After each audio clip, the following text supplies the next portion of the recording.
Boleh? Bismillahirrahmanirrahim.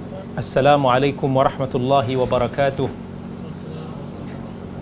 Alhamdulillahi manna ala man yasha'u min ibadihi bi talabil ilmi syar'i wa dhalika fadlullahi yu'tihi man yasha' wallahu dhul fadlil azim. Wa sallallahu wa sallama ala al-qail man yuridillahu bihi khairan yufaqqihhu fid din wa ala alihi wa ashabihi alladhina ta'allamul ilma fi kibari sinnihim hirsan li talabihi wa nailan li fadlih.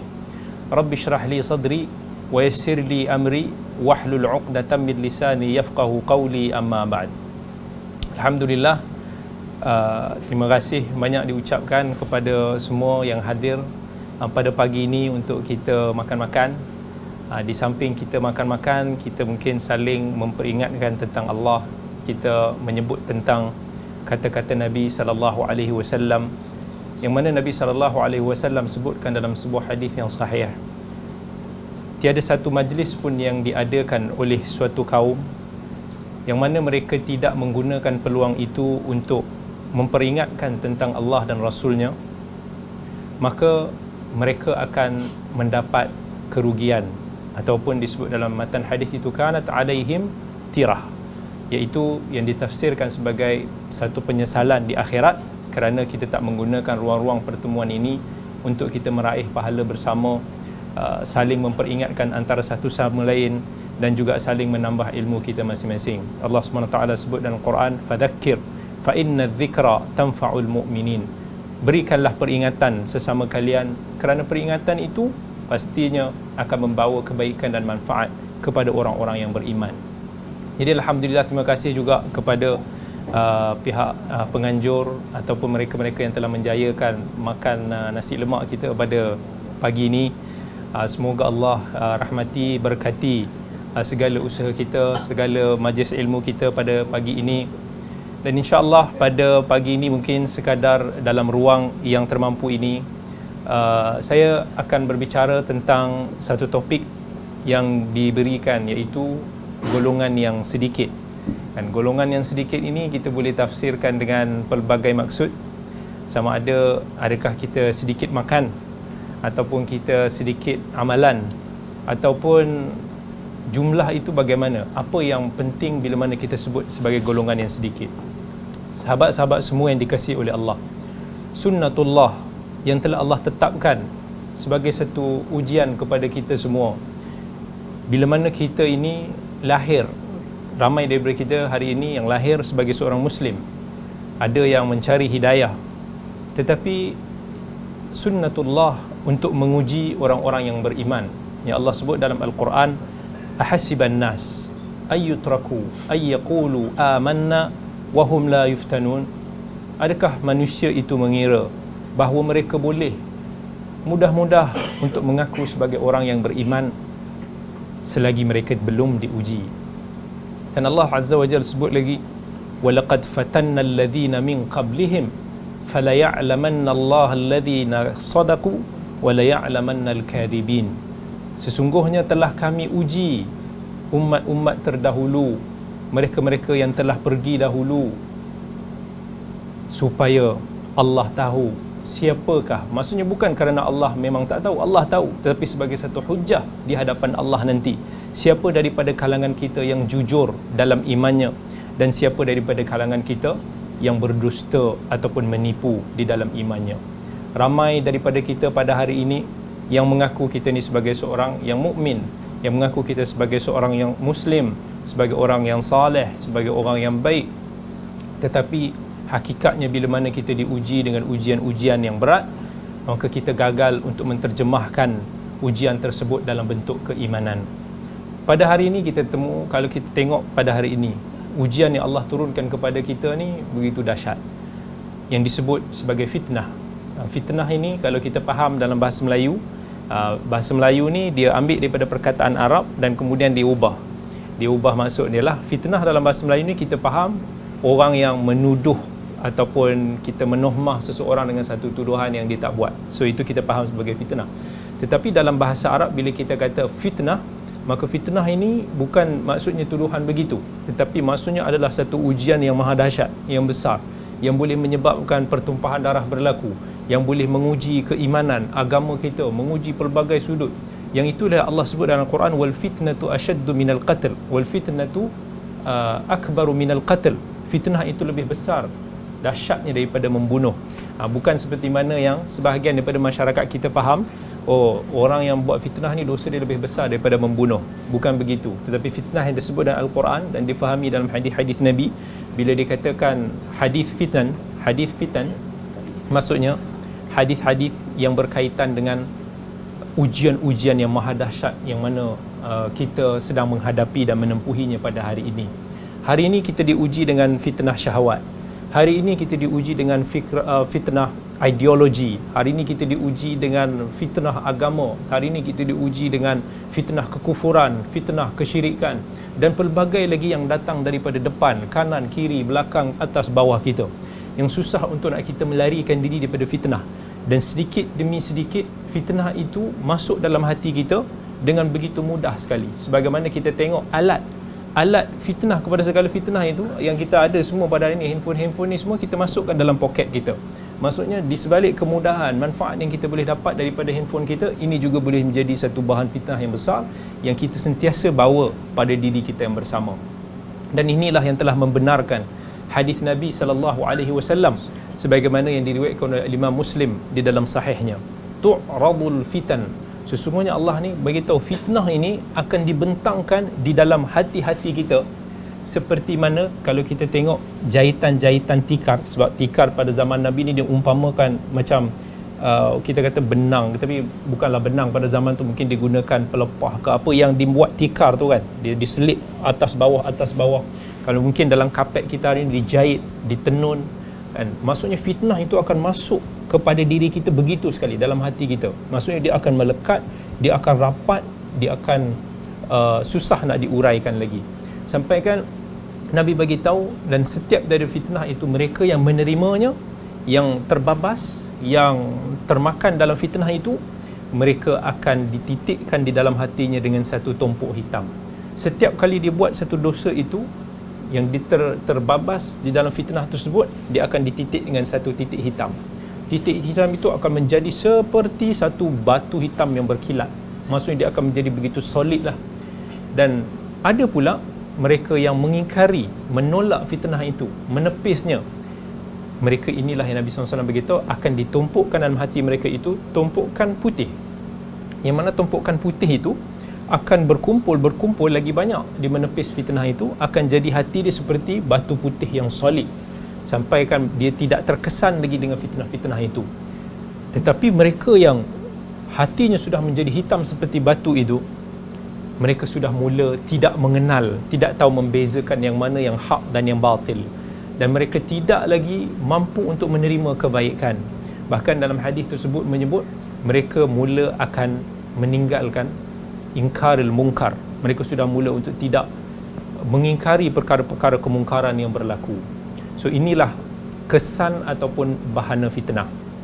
Tetapi di sebalik fitnah yang maha dahsyat ini, Allah Azza wa Jalla sebut dalam Al-Quran, wallahu ghalibun ala amri, sesungguhnya Allah itulah yang akan menewaskan mereka semua. Maksudnya Allah lah yang lebih powerful. Dan di sebalik fitnah-fitnah yang kita tengok berleluasa pada hari ini, akan ada sekelompok manusia yang mana mereka ini tetap kekal di atas landasan agama. Mereka tetap berpegang teguh dengan Al-Quran dan As-Sunnah. Dan mereka inilah yang disebut dalam hadis sebagai golongan ghuraba. Golongan ghuraba. Ghuraba ni apa maksud? Ghuraba ni dia adalah perkataan jamak, ataupun bahasa Inggerisnya plural kepada gharib kan, ataupun sifat dia kita panggil sebagai ghurbah, iaitu yang terasing.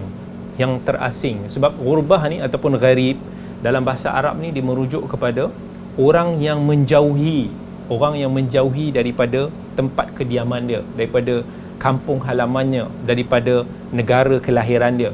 Sebagai contoh, ada yang bekerja di Riyadh, ada yang bekerja di Jeddah, di Dubai, di mana-mana tempat sekalipun, mereka itu adalah dipanggil sebagai golongan yang gharib, ataupun mereka yang terpencil, ataupun yang sedikit. Okey, yang tu kita akan bahaskan.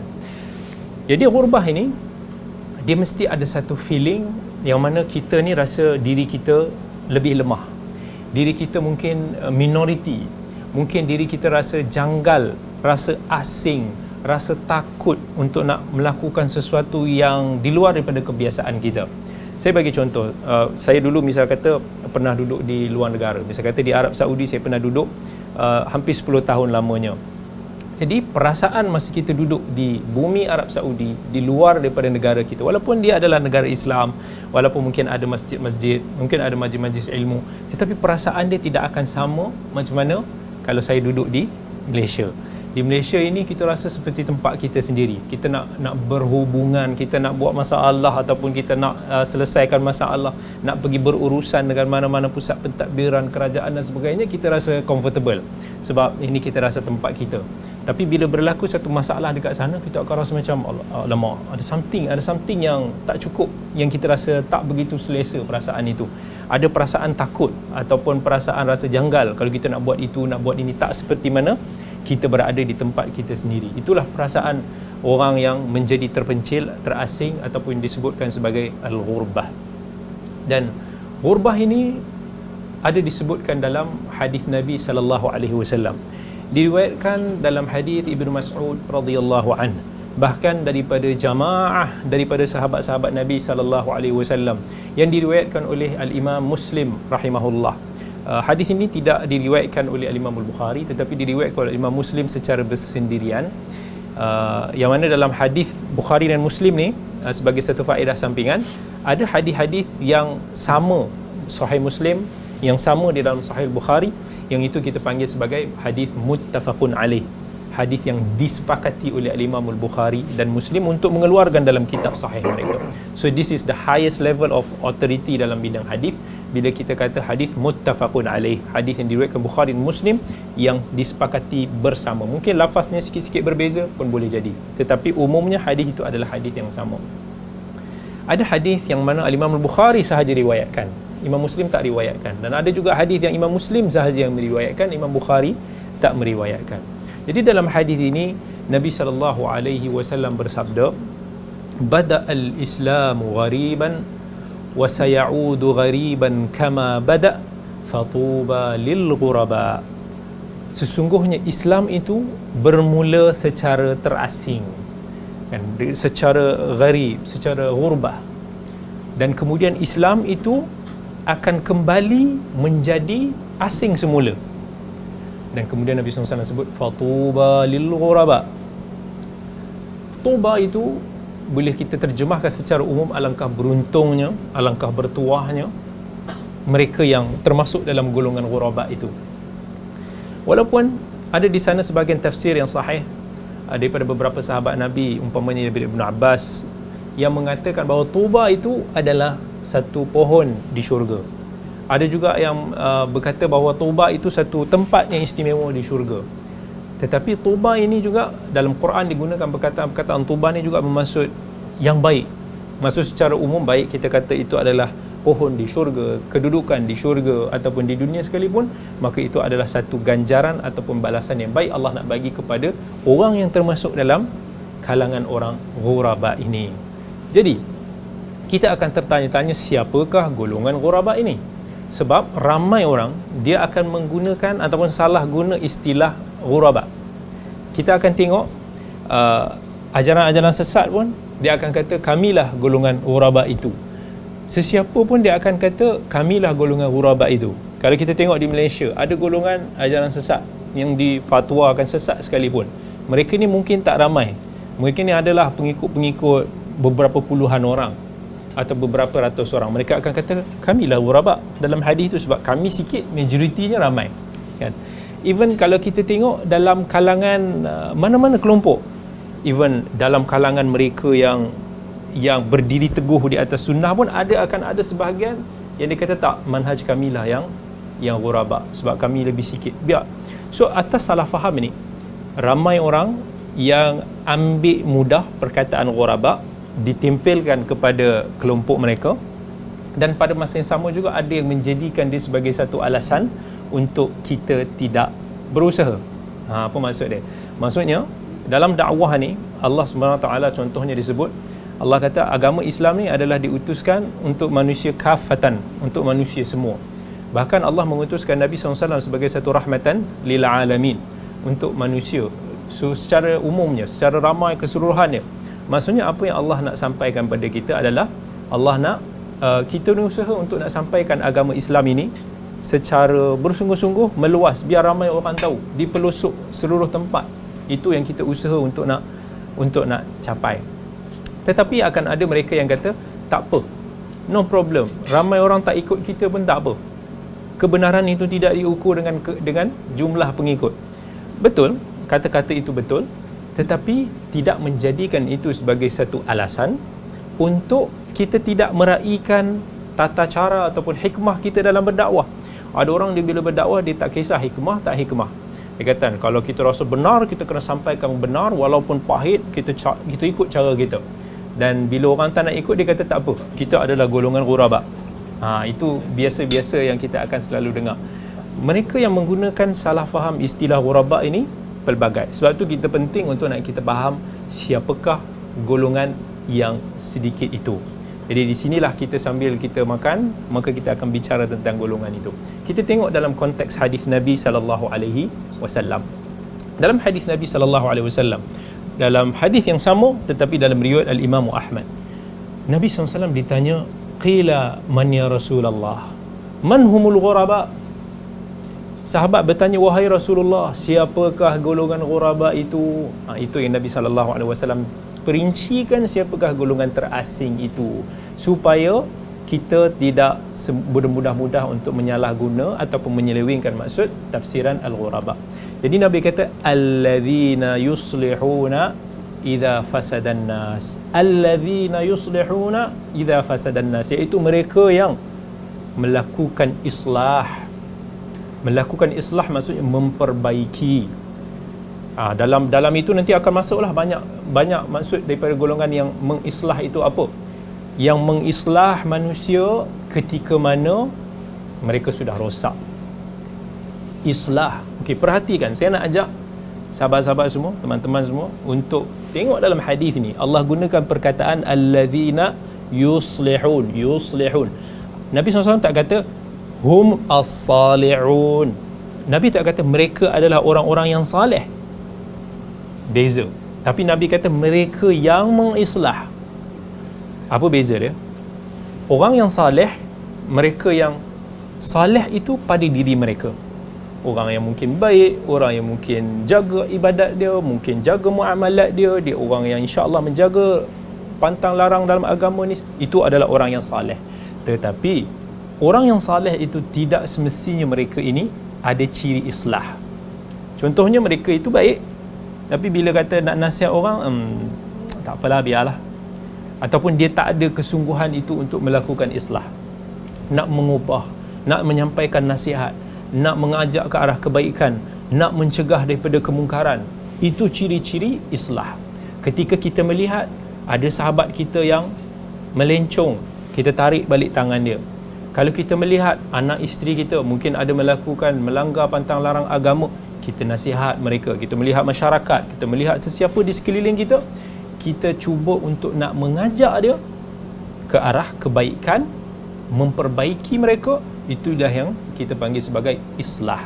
Dalam situasi yang Nabi bagi tahu, iaitu dalam situasi manusia sedang rosak. Idza fasadan nas. Ketika masuk dalam kalangan kita ni, dalam persekitaran kita ni, kita tengok dah normalize maksiat tu. Tapi di kala itu kita tarik mereka, kita baiki mereka sekadar yang kita mampu, walaupun kita tak mampu nak ramai. Tetapi itulah ciri-ciri ghuraba, kan? Di tempat yang asing, di tempat yang tindakan kita itu dirasakan ganjil, maka mereka itu termasuk dalam golongan ghuraba. Dan bahkan dalam hadis yang diriwayatkan oleh Imam Al-Haythami, yang lain-lain, perawi-perawinya adalah sahih, Nabi begitu adalah mereka yang duduk di dalam masyarakat yang jahat, maksudnya masyarakat yang penuh dengan kerosakan, dan ketika itu manusia yang mentaati majoriti itu lebih ramai daripada yang sedikit. Kat sini satu muhasabah untuk kita semua renungkan bersama. dalam masyarakat kita, kebanyakan daripada masyarakat kita diselesa dengan majority. Kita akan rasa susah untuk nak jadi golongan yang minoriti yang melawan arus ataupun melawan mainstream. Ini dalam apa pun jugalah. Sebab masyarakat kita ni kebiasaannya adalah masyarakat yang orang panggil sopan santun. Jadi kita risau kalau tindakan kita itu akan orang kata apa. Masyarakat kita ni selalu dia fikir apa orang kata, apa orang kata, apa orang kata. Jadi kita nak buat satu benda, walaupun kita rasa benda itu betul, kita rasa macam pelik lah. Melainkan orang-orang yang jenis tak kisah ataupun tak peduli lah. Mainstream, nak melawan arus mainstream ni, kita kena kuat lah. Sebab mentally kena strong, hati kita kena strong. Sebab akan ada manusia yang banyak akan mengata, yang akan mengecam, yang akan mengeji. Itu biasa yang akan kita hadapi. Orang biasanya tak nak, dia takut nak menghadapi mainstream punya kata-kata. Dan mungkin kalau certain orang macam saya ni, jenis yang panggil degil sikit lah. Daripada kecil tu memang mak kita kata kamu degil, kau degil. So lama-lama kita pun sekarang kita jadi degil. Degil tu kalau diguna ke arah kebaikan, okey lah. Jangan degil dalam ke arah yang tak baik lah. Jadi kita hanya doa kepada Allah semoga kedegilan kita itu menjadi satu prinsip yang solid kepada kita untuk kita jaga agama kita, jaga diri kita. Tapi jangan degil dalam perkara-perkara yang Allah larang. Jadi itu asal kepada kita kata siapakah mereka itu kan, ghuraba. Dan Nabi SAW dah bagi isyarat kepada kita.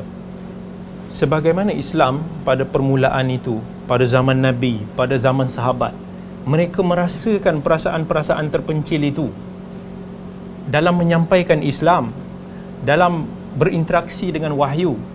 Mereka sudah merasakan kena halau, orang serang, orang maki hamun, orang tuduh macam-macam, dihambat keluarga, dihambat macam-macam. Perasaan ini dicampak asing. Bayangkan contohnya kita ambil seorang sahabat je, Mus'ab bin Umair radhiyallahu anhu. Mus'ab bin Umair ni adalah seorang anak muda, sahabat muda pada zaman Nabi. Yang mana Mus'ab bin Umair ni adalah daripada kalangan golongan bangsawan. Ibu dan ayah dia adalah orang yang kaya. Sebelum dia masuk Islam, dia dimanjakan. Dia diberikan pakaian mahal-mahal, wangi-wangian yang sangat ni lah buatkan Mus'ab bin Umair ni digilai oleh wanita di Mekah. Anak muda yang handsome. Tapi kemudian bila masuk Islam, mak dia potong kad kredit dia. Tak boleh dah. Tak ada dah kau nak pakai baju cantik-cantik, kau tak ada nak dapat duit daripada mak bapak, habis dah. Sampai kan Mus'ab bin Umair ni, dia tak apa, dia degil pada Islam tu. Maksudnya dia nak menjaga Islam tu, dia sanggup korbankan kepentingan dunia dia, pegang dia kepada agama itu sampai kan dia kata tak apa, kulit-kulit dia kemudiannya, dia yang cantik-cantik, yang halus mulus tu, akhirnya jadi terkopik-kopik, jadi yalah tak ada lotion nak pakai, ataupun hidup dalam keadaan dhaif, tempat tidur persekitaran yang tidak selesa seperti sebelum, pakaian yang koyak rabak. Yang bayangkan Mus'ab bin Umair meninggal dalam keadaan pakaian dia tu pun pendek je kan. Bila sampai nak dikafankan pun tarik kepala, kaki tersingkap, tarik ke kaki, kepala tersingkap. Keadaan Mus'ab bin Umair. Tapi di sebalik dia menjadi gharib kepada keluarga dia, jadi terasing kepada keluarga dia, tetapi dia telah menjadi asbab kepada Islamnya penduduk di kota Madinah. Islamnya penduduk kota Madinah, pahalanya insya-Allah mengalir kepada Mus'ab bin Umair. Sebab setahun 2 tahun sebelum daripada hijrah Nabi SAW ke Madinah, Nabi utuskan siapa ke Madinah? Nabi utuskan Mus'ab bin Umair dengan untuk nak mengajar wakil-wakil daripada Madinah yang pernah buat perjanjian Aqabah dengan Nabi SAW itu, untuk mengajarkan Islam kepada penduduk Madinah. Sampaikan Nabi berhijrah ke Madinah, sudah begitu ramai sekali orang-orang yang sudah memeluk Islam, dan seterusnya berkembang. Inilah anak muda Mus'ab bin Umair yang menjadi terasing dalam keluarganya. Bahkan sampailah ke Madinah, dia seorang-seorang pergi untuk nak berjuang. Itu perasaan gharib. Itu baru daripada seorang sahabat, belum lagi perasaan sahabat-sahabat lain. Jadi mereka ini sudah merasakan perasaan gharib, dan Nabi sudah bagi satu isyarat bahawa satu masa kelak Islam akan kembali jadi dominant, jadi very comfortable, dan kemudian akan kembali semula menjadi terasing. Tetapi adakah terasing itu yang kedua, dia ada dua Nabi kata kan, satu pada zaman Nabi dan sahabat, satu lagi yang kamu umat akhir zaman ni akan rasa. Tetapi adakah zaman gharib itu hanya khusus kepada sesetengah era, sesetengah masa sahaja, ataupun dia boleh berlaku pada setiap zaman? Pandangan yang tepat adalah gharib ataupun perasaan ghurbah itu boleh berlaku pada era-era selepas daripada Nabi SAW, mengikut tempat dia, mengikut konteks dia, suasana dia. Kita boleh merasakan diri kita gharib di sini, ada orang lain tidak merasakan perasaan ghurbah itu di tempat lain. Sebagai contoh, ada sahabat yang cerita pada saya, dia nak berpegang kepada sunnah, dia bekerja di pejabat, orang boikot dia, orang asing dengan dia, orang tak nak bercakap dengan dia, orang sampai dia rasa sangat-sangat sedih lah. Perasaan masuk office tu dia rasa perasaan janggal, rasa terasing, rasa ghurbah, hanya sebab orang tuduh dia macam-macam, orang label dia macam-macam, hanya kerana dia nak berpegang pada sunnah Nabi SAW. Ada orang yang sanggup dia buang kerja, dan ada kerja yang tak bagi dia nak pakai tudung, dia pakai tudung kena buang kerja. Ada sesetengah badan yang mana kalau orang tu simpan janggut pun boleh dibuang kerja, akan datangkan masalah pada kerja. Jadi bila dia berdatang ke situ, dia membawa satu perasaan ghurbah. Begitu juga dengan kita, ada amalan-amalan kita yang kita nak cuba praktiskan pada hari ini, kita akan rasa ghurbah, rasa macam pelik je kan. Orang kita akan anggap kita ni poyo, orang ini akan anggap kita ni lebih-lebih pula bajet alim lah apa dan sebagainya ya. Kita nak amalkan sunnah, kadang-kadang sunnah yang sesimpel kita bagi salam.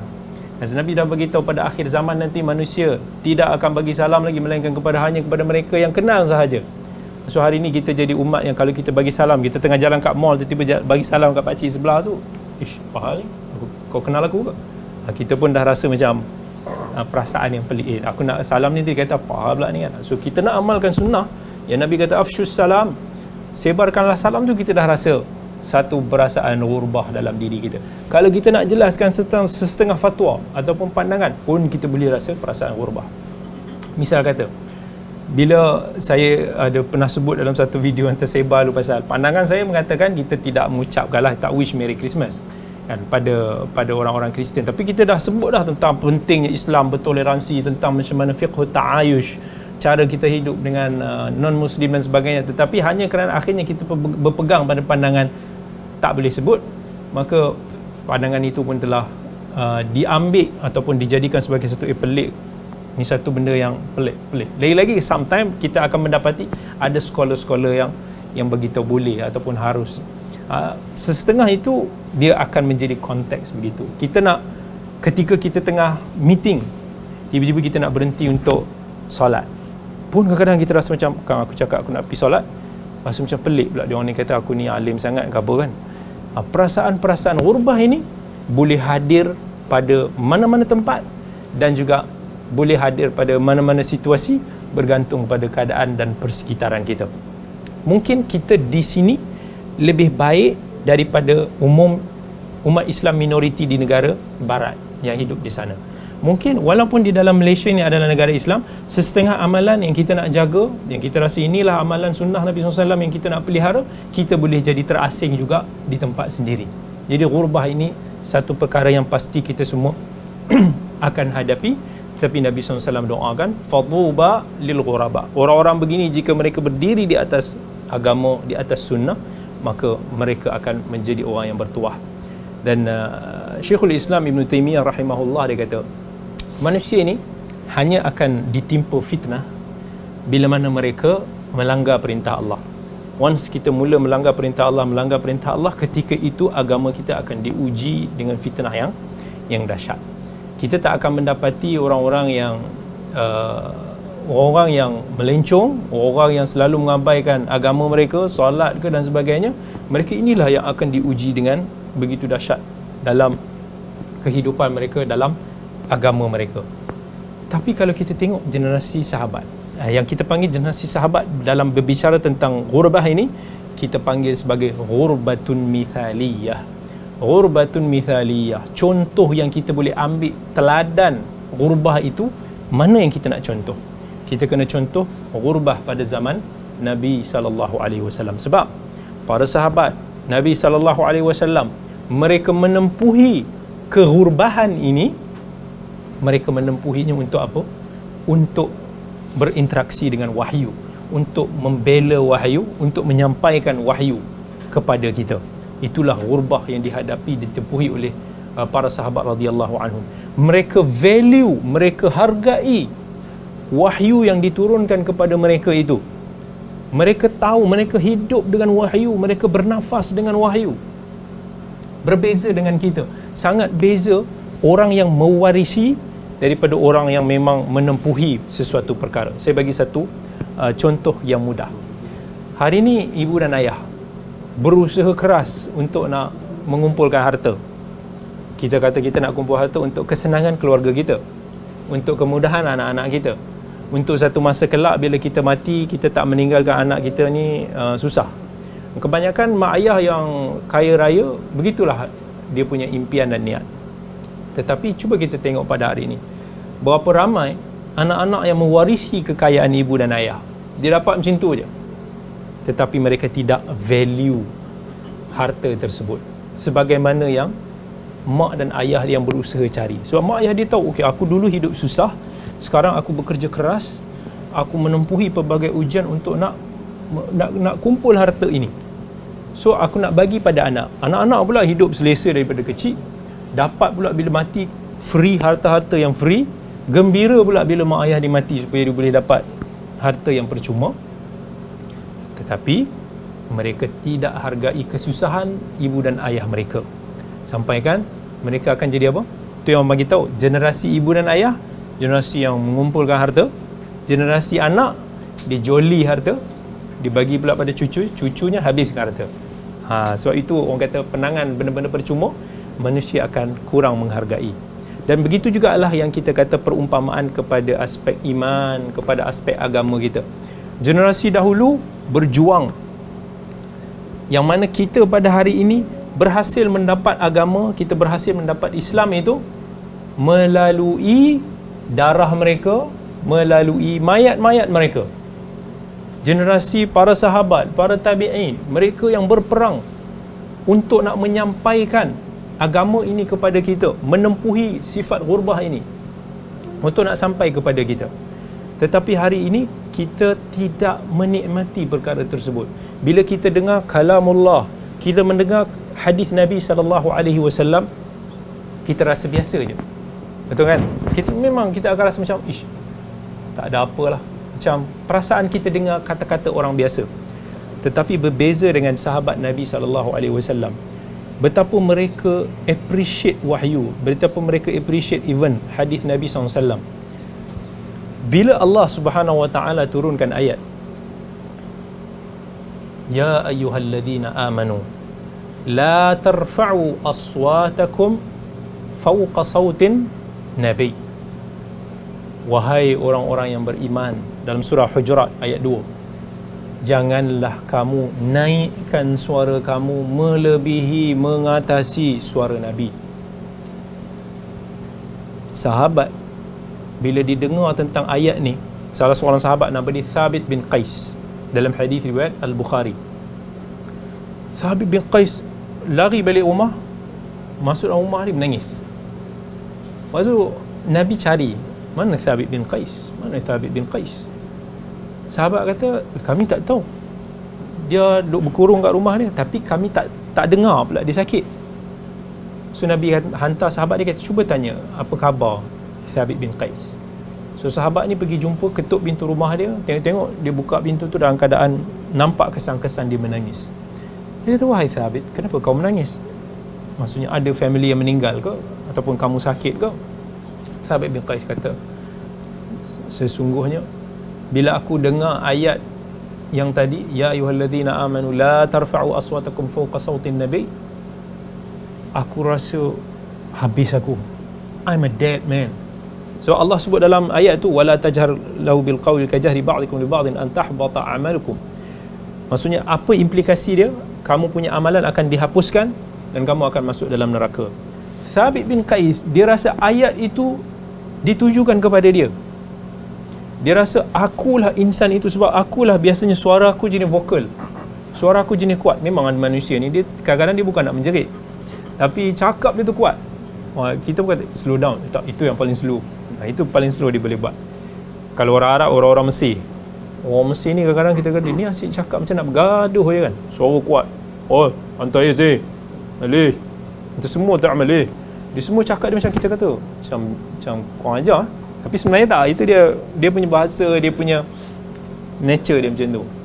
Ada orang macam tu, dia punya suara parau tu.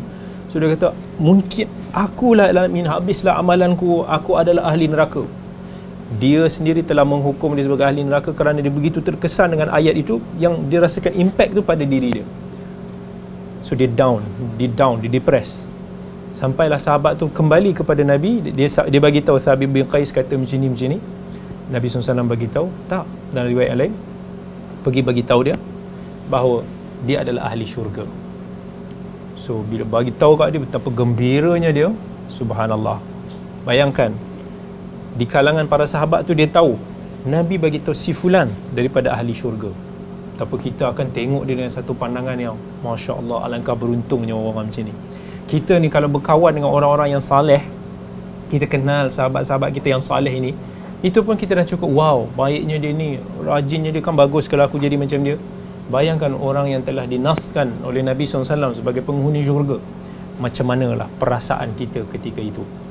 Hudzaifah bin Yaman, Umar bin Al-Khattab. Bila Nabi cerita tentang ciri-ciri orang munafik pada Hudzaifah bin Yaman. Sedangkan Hudzaifah bin Yaman ni adalah sahabat yang menyimpan rahsia Nabi. So Nabi dibagi tahu pada Hudzaifah, dia ni si fulan munafik. Tapi Nabi kata jangan bagi tahu orang. Hudzaifah simpan sebagai rahsia dia. Umar bila tahu Nabi ada bagi tahu senarai orang munafik kepada Hudzaifah, dia kata, mesti aku dalam tu. Dia tanya Hudzaifah, ada tak Rasulullah sebut nama aku daripada kalangan orang munafik? Sedangkan semua orang tahu siapa Umar. Tak ada siapa boleh nafi di kalangan para sahabat, semua bagi tahu Umar adalah sebaik-baik sahabat selepas daripada Abu Bakar. Dia adalah mertua kepada Nabi SAW. Semua orang tahu. Tetapi Umar, kerana bayang dia punya value kepada nas-nas daripada Quran dan hadis, dia rasa akulah si fulan, akulah yang dimaksudkan di dalam hadis, aku yang dimaksudkan dalam ayat Quran tersebut. Cuba bayangkan lagi, Umar bin Al-Khattab radhiyallahu anhu hafal Quran, bukan hafal Quran, hafal suratul Baqarah. Berapa lama? Cuba teka, Umar hafal surah Baqarah berapa lama? Berapa? 4 tahun. Okey, 4 tahun. Lama juga tu kan? Anak kita pun boleh hafal lagi cepat daripada tu. Kan?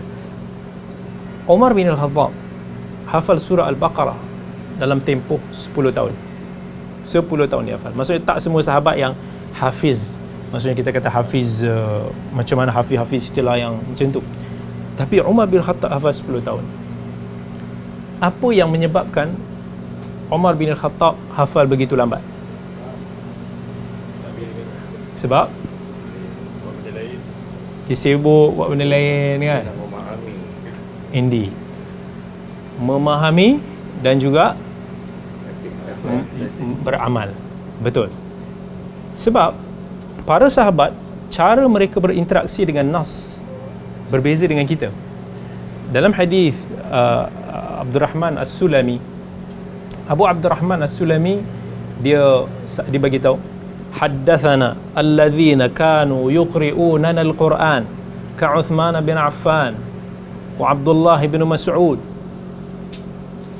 annahum kanu yata'allamuna minan nabiy sallallahu alaihi wasallam 10 ayatin lam yujawizuha hatta yata'allamu ma fiha min al-ilmi wal amal.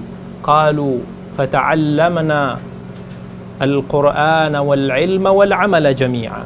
Apa kata Abdurrahman As-Sulami? Abdurrahman As-Sulami seorang tabi'in yang berasal daripada Kufah, berjumpa dengan para sahabat. Dia kata, aku telah mendapat satu hadis daripada mereka yang menjadi pembaca Al-Quran, yang membacakan Al-Quran kepada kami, qurra' zaman Nabi, para sahabat yang besar-besar, seperti Uthman bin Affan, seperti Abdullah bin Mas'ud, dan tabaqat-tabaqat dia, Ubay bin Ka'ab dan lain-lain. Yang mana mereka ini bagi tahu kami ini belajar daripada Nabi SAW 10 ayat, 10 ayat, mungkin 9, mungkin 11, tapi sekitar itulah, taklah banyak ayatnya, 10 ayat, dan kami tidak melangkaui 10, kami tak baca lagi ayat yang seterusnya, kami tak study lagi ayat-ayat seterusnya, sampailah kami faham, kami dapat knowledge itu, kami faham betul-betul dan kami beramal. Maka sahabat kata, kami bukan sahaja belajar Quran terus, tapi kami belajar ilmu dan juga amal sekali. Contohnya, katakan Umar bin Khattab dia baca fi qulubihim maradun, ayat 10 suratul Baqarah, dalam hati-hati mereka itu ada penyakit. Allah tengah cerita tentang sifat-sifat orang munafik.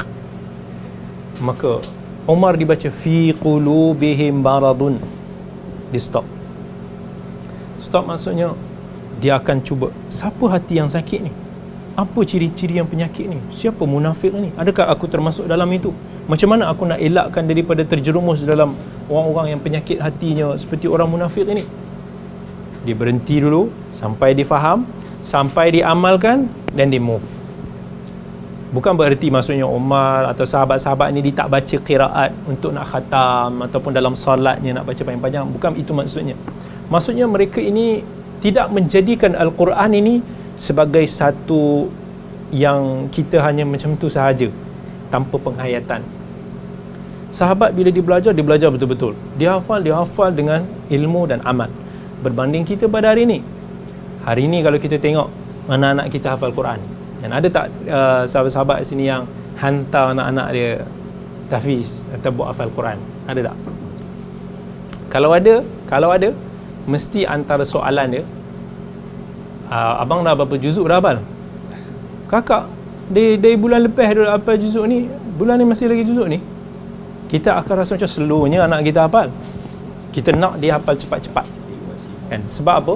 Bila anak kita cepat hafal, kita rasa macam, orang tanya anak kita hafiz, anak aku hafiz 30 juzuk dia hafal. Lagi cepat dia hafal, lagi kita kata, anak aku ni dalam masa 6 bulan dia dah khatam, habis dah hafal Quran. Hari ni terima kasih, jazakumullah khair. Hari ni program-program macam kata hafal Quran dalam masa 6 bulan, hafal Quran dalam masa 2-3 bulan, ada. Dan bila anak kita lambat hafal Quran, kita akan rasa dia buat salah lah, dia pemalas lah, dia mensia-siakan waktu dia lah. Sedangkan hafal Al-Quran ni tujuan dia bukan untuk cepat. Itu satu mainstream yang saya cuba betulkan dalam bahagian tahfiz lah. Maksudnya hafal Quran ni adalah untuk nak kita hayati, untuk nak kita seronok bila kita bermuamalah dengan Al-Quran, dan kita kalau boleh nak anak kita tu boleh tadabbur Al-Quran sama-sama. Itu penting. It's not point untuk dia nak hafiz 30 juzuk ataupun tak. Kalau dia mampu, alhamdulillah. Tetapi apa yang lebih penting daripada itu adalah penghayatan dia. Kalau dia lalu ayat ni, apa yang dia boleh dapat manfaat dan intipati daripada ayat-ayat tersebut. Bukan cepat semata-mata. Macam tu juga dalam sesi pengajian kita, dalam kita menimba ilmu. Bukan tujuan kita untuk siapa yang paling rajin pergi ke kelas, siapa yang paling banyak itu dan ini. Aisyah pernah marah tabi'in bila mana ada tabi'in datang banyak kali untuk bertanya kepada dia. Dia kata, yang kamu belajar pada siri yang lepas tu kamu dah amal belum? Aku takut apa yang kamu belajar tapi kamu tak amal akan menjadi hujah di hadapan Allah. Allah kata, kenapa kamu belajar tapi kamu tak amalkan? Baik kamu jangan ambil burden tu. Kamu belajar sikit-sikit, kamu beramal, itu lebih baik daripada kamu konon belajar-belajar tapi kamu tak amal. Dikhawatiri kamu tahu kebenaran tapi kamu tidak amalkan kebenaran tersebut. Itu macam mana para sahabat value of orang panggil nas ataupun hadis-hadis Nabi SAW. Bila mereka mendengar Al-Quran, kita pun baca sirah Nabi, kita belajar sirah Nabi, kita akan dengar ada daripada kalangan sahabat-sahabat yang memeluk Islam hanya kerana dia mendengar sahaja bacaan Quran Nabi SAW. Dikala orang Quraisy di Makkah menuduh Nabi sebagai seorang penyihir, sebagai seorang dukun, sebagai seorang ni, sebab bila dia dengar Quran tu dia rasa terpukau. Sampai kan di dalam Quran pun menyebutkan tentang orang Quraisy yang suruh mereka tutup telinga mereka, jangan bagi dengar Quran ni. Sebab orang Arab dulu dia adalah satu masyarakat yang sangat menghargai syair. Syair puisi, tapi syair lah, bahasa kita syair juga kan. So syair ni adalah satu benda yang linguistik, satu benda sastra di kalangan Arab yang mereka sangat appreciate. Di kala orang Arab kebanyakan mereka butuh huruf. Jadi bila mana mereka butuh huruf, bila ada satu kesenian tu mereka appreciate. Dan sebab tu syair-syair yang paling terkenal, 10 syair yang terkenal tu dia orang gantung dekat Kaabah, Al-Mu'allaqatil Ashar, yang mana 10 syair tertop yang menjadi legenda di kalangan orang Mekah masa tu ditampal dekat Kaabah. Jadi mereka anggap Quran tu begitu. Tetapi orang yang belajar syair, mereka akan tahu syair tu macam mana rupa. Syair ni dia bukan pandai-pandai kita buat syair-syair tu dia jadi syair. No, Arab punya syair very beautiful. Sebab saya pun tak tahulah, dalam bahasa Melayu kita pun biasanya dia tak ada satu pengukur yang begitu detail syair dia macam mana Arab punya sastra. Sebab tu Quran pun masya-Allah bahasa dia linguistik. Syair ni kalau kita belajar antaranya, dia nak buat satu ayat, dia bukan pakai buat, contohnya satu hari kita makan nasi lemak, bukan macam tu, dia pakai buat je. Tapi dia kena ada dia punya rhythm dia, dia kena ada dia punya wazan dia. Wazan ni pernah dengar tak tentang saraf, subjek saraf? Kan orang panggil, kalau belajar bahasa Arab dia ada nahwu saraf kan. Saraf ni macam, okey, kalau kataba ni menulis, akala telah makan, so dia punya timbangan kata dia fa'ala, dia macam itulah. Kalau katibun, penulis, di atas wazan fa'ilun. So kalau kata tukang minum, syaribun, fa'ilun. Yang diminum, masyrubun, maf'ulun. Itu dia punya timbangan lah. So maksudnya dalam orang nak buat wazan-wazan syair ni, dia ada timbangan-timbangan kata yang mesti diambil berat. Sebagai contoh, dia nak buat syair tu dalam bentuk mufa'alatun. Itu dia punya rhythm dia. So dia punya wording dia semua atas mufa'alatun. So baru dia akan jadi satu syair.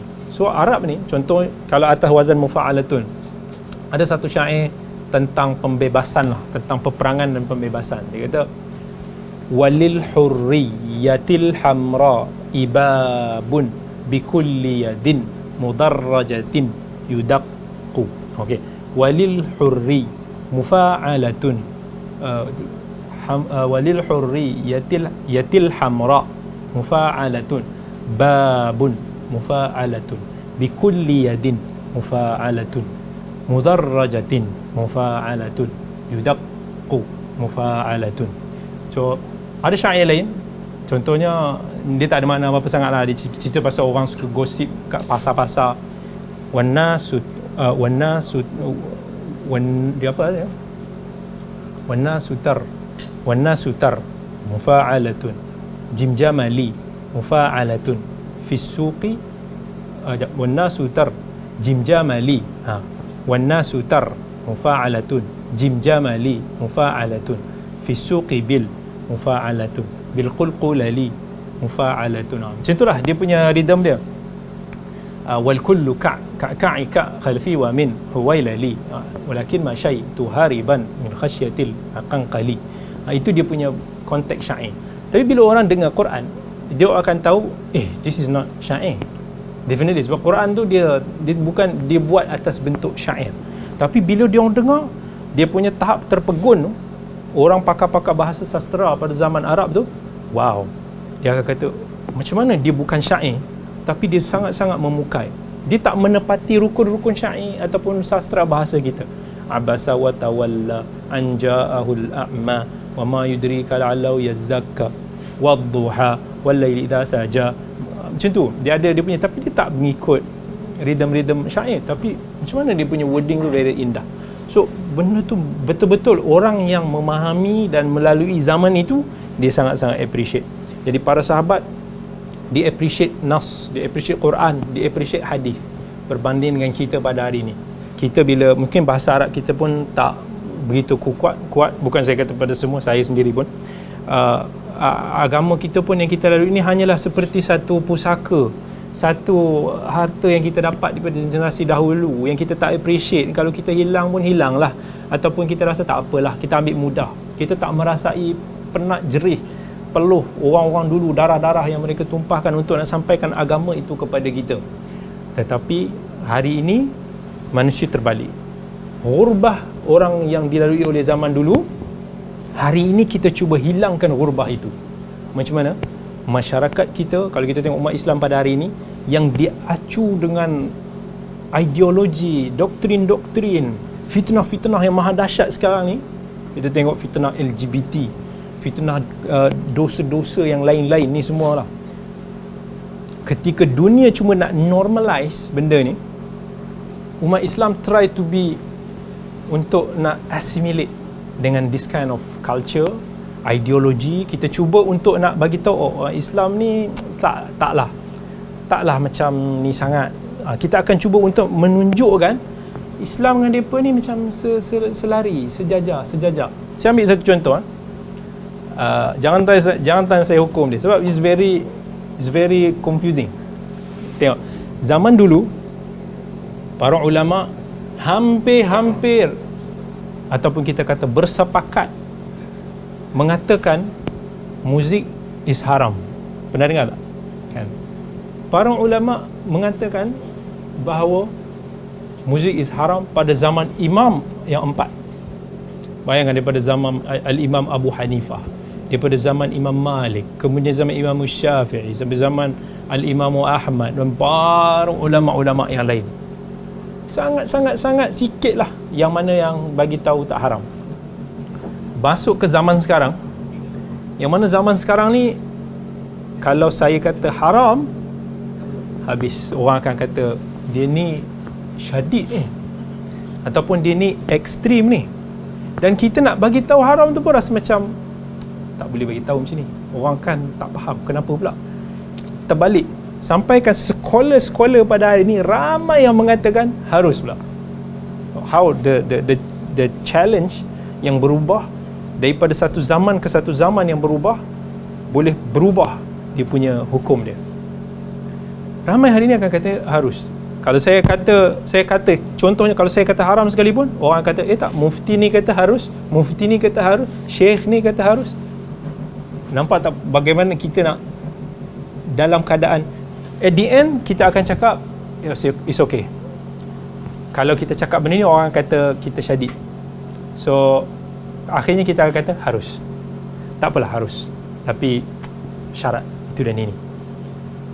Sebab banyak benda yang kita akhirnya try cuba untuk nak menormalizekan supaya kita tidak menjadi gharib, tidak menjadi ghurbah pada zaman ataupun di persekitaran kita.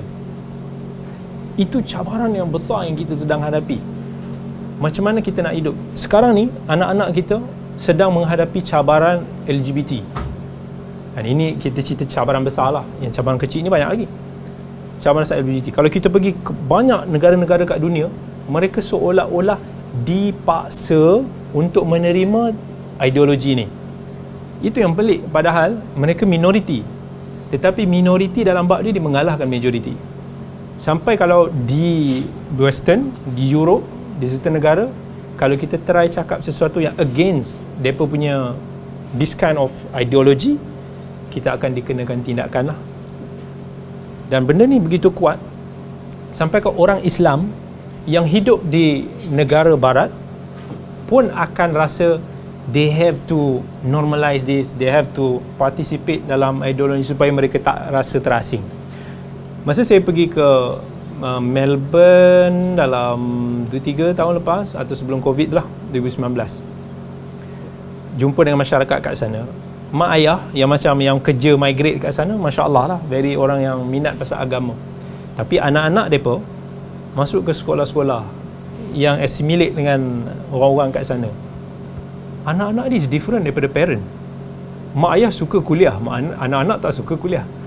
Dan anak-anak bila kita sebut pasal pandangan agama dalam isu ni, dia orang kata why?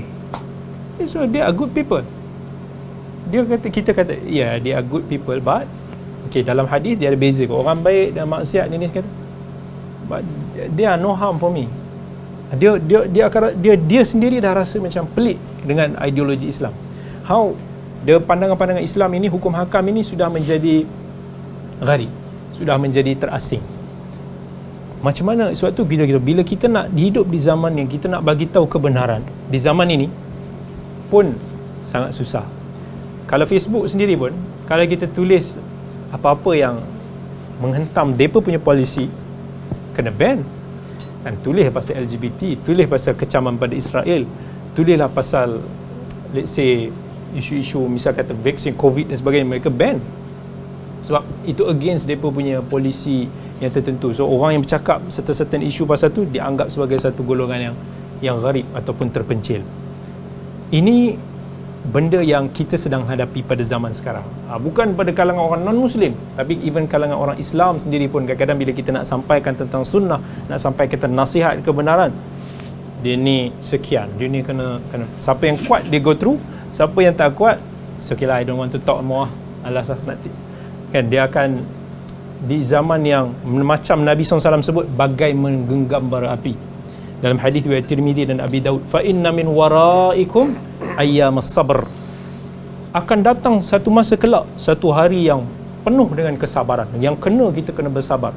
As-sabru fiha kal qabdi 'alal jamr. Nabi beritahu orang yang sabar pada zaman itu bagaikan orang yang menggenggam bara api. Macam mana kalau kita sifat genggam bara api? Kita pegang benda panas, tak payah genggam bara api lah. Kalau kita genggam air cawan yang panas ni pun, kalau sangat-sangat panas, kita pegang tu, sama ada kita pegang dalam keadaan kita tahan sakit, melecur tangan kita, maksudnya kita akan terkena efek dia. Kalau kita bersabar, ataupun kita tak tahan, kita terlepas. So maksudnya kita nak buat perkara itu, benda yang betul itu, kita nak sampaikan kebenaran ini, sama ada orang tu memang strong, tapi bila dia strong dia akan kena balas, ataupun dia lepas, lantak, aku tak nak join dia kepanasan ini. Sebab itu pahala bagi orang-orang yang di zaman ini melakukan al-amru bil ma'ruf wan nahyu 'anil munkar, menyampaikan an-nasihatu fillah wa li kitabihi wa li rasulihi wa li a'immatil muslimin. Orang yang menasihat kerana Allah, untuk mengangkat untuk mendaulatkan keagungan Nabi SAW, untuk nak memperjuangkan Alkitab, untuk nak membawa islah kepada para pemerintah dan juga para umat al-muslimin. Nabi SAW beritahu ini adalah zaman yang manusia yang buat benda ni lebih baik daripada orang yang tidak bercakap. Dan dalam hadis yang lain Nabi SAW sebut, bila ditanya mana manusia yang baik, manusia yang bercampur dengan masyarakat ataupun yang tak bercampur dengan masyarakat. Sebab bercampur, kalau kita tenggelam, kita masuk dalam masyarakat tapi kita tergelumbang dalam perkara yang tak sepatutnya, tak baiklah. So Nabi bagi tahu, alladhi yukhalitu bin nas wa yasbiru ala adahum khairum min alladhi la yukhalitu bin nas wa la yasbir ala adahum. Nabi bagi tahu orang yang bercampur dalam masyarakat dan juga bersabar dengan kesakitan yang mereka bawa kepada mereka ini, itu lebih baik daripada orang yang tidak bercampur dan tidak disakiti. So Nabi nak bagi tahu di zaman ini nasihat itu penting, menyeru ke arah kemungkaran itu penting. Sebab dalam agama ni, dia bukan hanya bercakap pasal nak ajak orang ke arah kebaikan semata-mata. Al-amru bil ma'ruf, ini tak ada masalah, semua orang boleh terima. Kalau kita cakap kat masyarakat, jom kita bersedekah, jom kita pergi haji, jom kita tunaikan zakat, mari kita amalkan puasa sunat, jom kita hormati jiran tetangga, ini semua Islam, betul, sangat penting. Tetapi kalau kita mengajak ke arah yang ma'ruf, orang no problem. Orang kata, oh bagus, this is good, we love this ustaz, macam itulah. Tapi bila kita start bagi tahu apa yang dilakukan ini salah, apa yang sepatutnya begini, apa yang selama ini kamu dan nenek moyang kita buat tak betul, kita ingkaril munkar, di situlah akan trigger respon balas. Sebab manusia ni sifat dia tak suka ditegur, dia tak suka rasa diri dia dipersalahkan, dia tak suka, dia ada ego. Jadi bila kita sampai ke ingkar munkar, di situ kita akan menerima tentangan. So tak ramai orang tak ramai orang nak cubalah dalam bab ni. Tapi ada juga orang yang masuk dalam bab ni tapi dia salah guna juga dalam bab tu, dia over juga dalam bab tu. So nak balance antara tu is very, orang kata line merah yang nipis di tengah-tengah untuk nak orang yang very hikmah yang Allah sebut dalam Quran, ud'u ila sabili rabbika bil hikmah. Hikmah bijaksana itulah is very, tak ramai orang. Ramai orang yang belajar, ramai orang yang tahu tentang ilmu, tetapi tak ramai orang yang hakim. Ramai orang yang alim, tetapi tak ramai orang yang hakim, orang yang bijaksana di dalam menguruskan ilmu dia untuk disampaikan kepada masyarakat. So this is our challenge di zaman yang nak bersuara kebenaran itu pedih ataupun pahit. Tapi Nabi SAW janjikan orang-orang begini akan dapat 50 pahala sahabat yang menasihati pada zaman dia.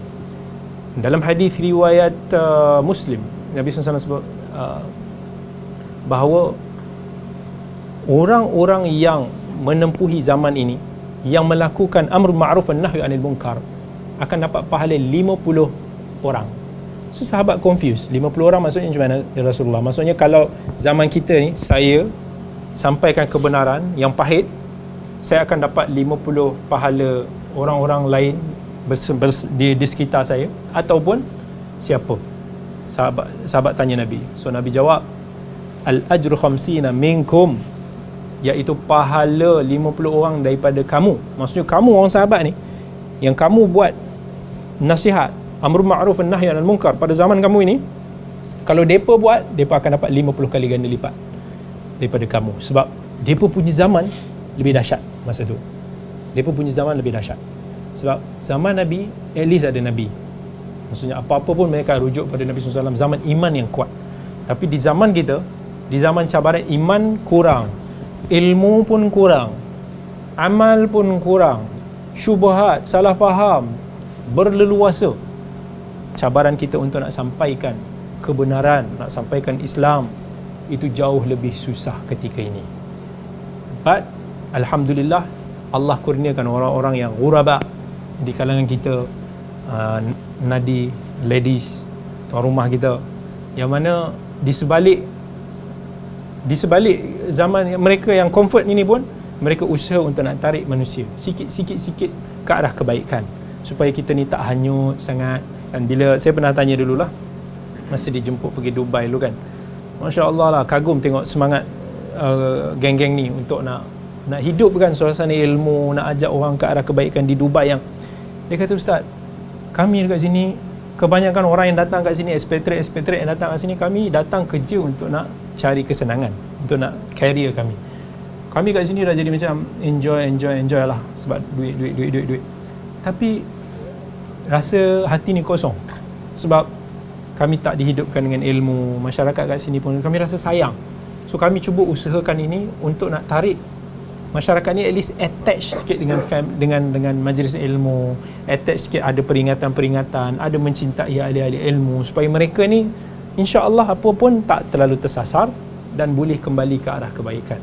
So inilah insya-Allah insan-insan ghuraba yang kita doakan Allah masukkan mereka dalam kalangan golongan-golongan ini, dan kita doakan semoga Allah jadikanlah kita dalam kalangan golongan yang terpencil ataupun ghuraba ini. Khalifah Umar bin Al-Khattab radhiyallahu anhu, dia pernah terdengar ada seorang lelaki berdoa, Allahumma ja'alni min ibadikal aqallin, Allahumma ja'alni min ibadikal aqallin, Allahumma ja'alni min ibadikal aqallin. Ya Allah, jadikanlah aku ini sebahagian daripada hamba-hamba kamu yang sedikit.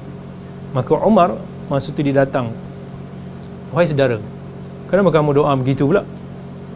So lelaki itu pun jawab, bukankah dalam Al-Quran Allah sebut, wa qalilun min ibadiyasy syakur, sebahagian kecil sahaja daripada kalangan hamba aku yang bersyukur. Bukankah dalam Al-Quran Allah sebut, alladzina amanu wa amilus salihati wa qalilum mahum, iaitu mereka yang beriman, mereka yang beramal saleh, tetapi alangkah sedikitnya mereka. Dalam Al-Quran banyak Allah sebut, qalilan ma tadhakkarun, sikit mereka yang beringat, qalilan ma tu'minun, sedikit kamu yang beriman.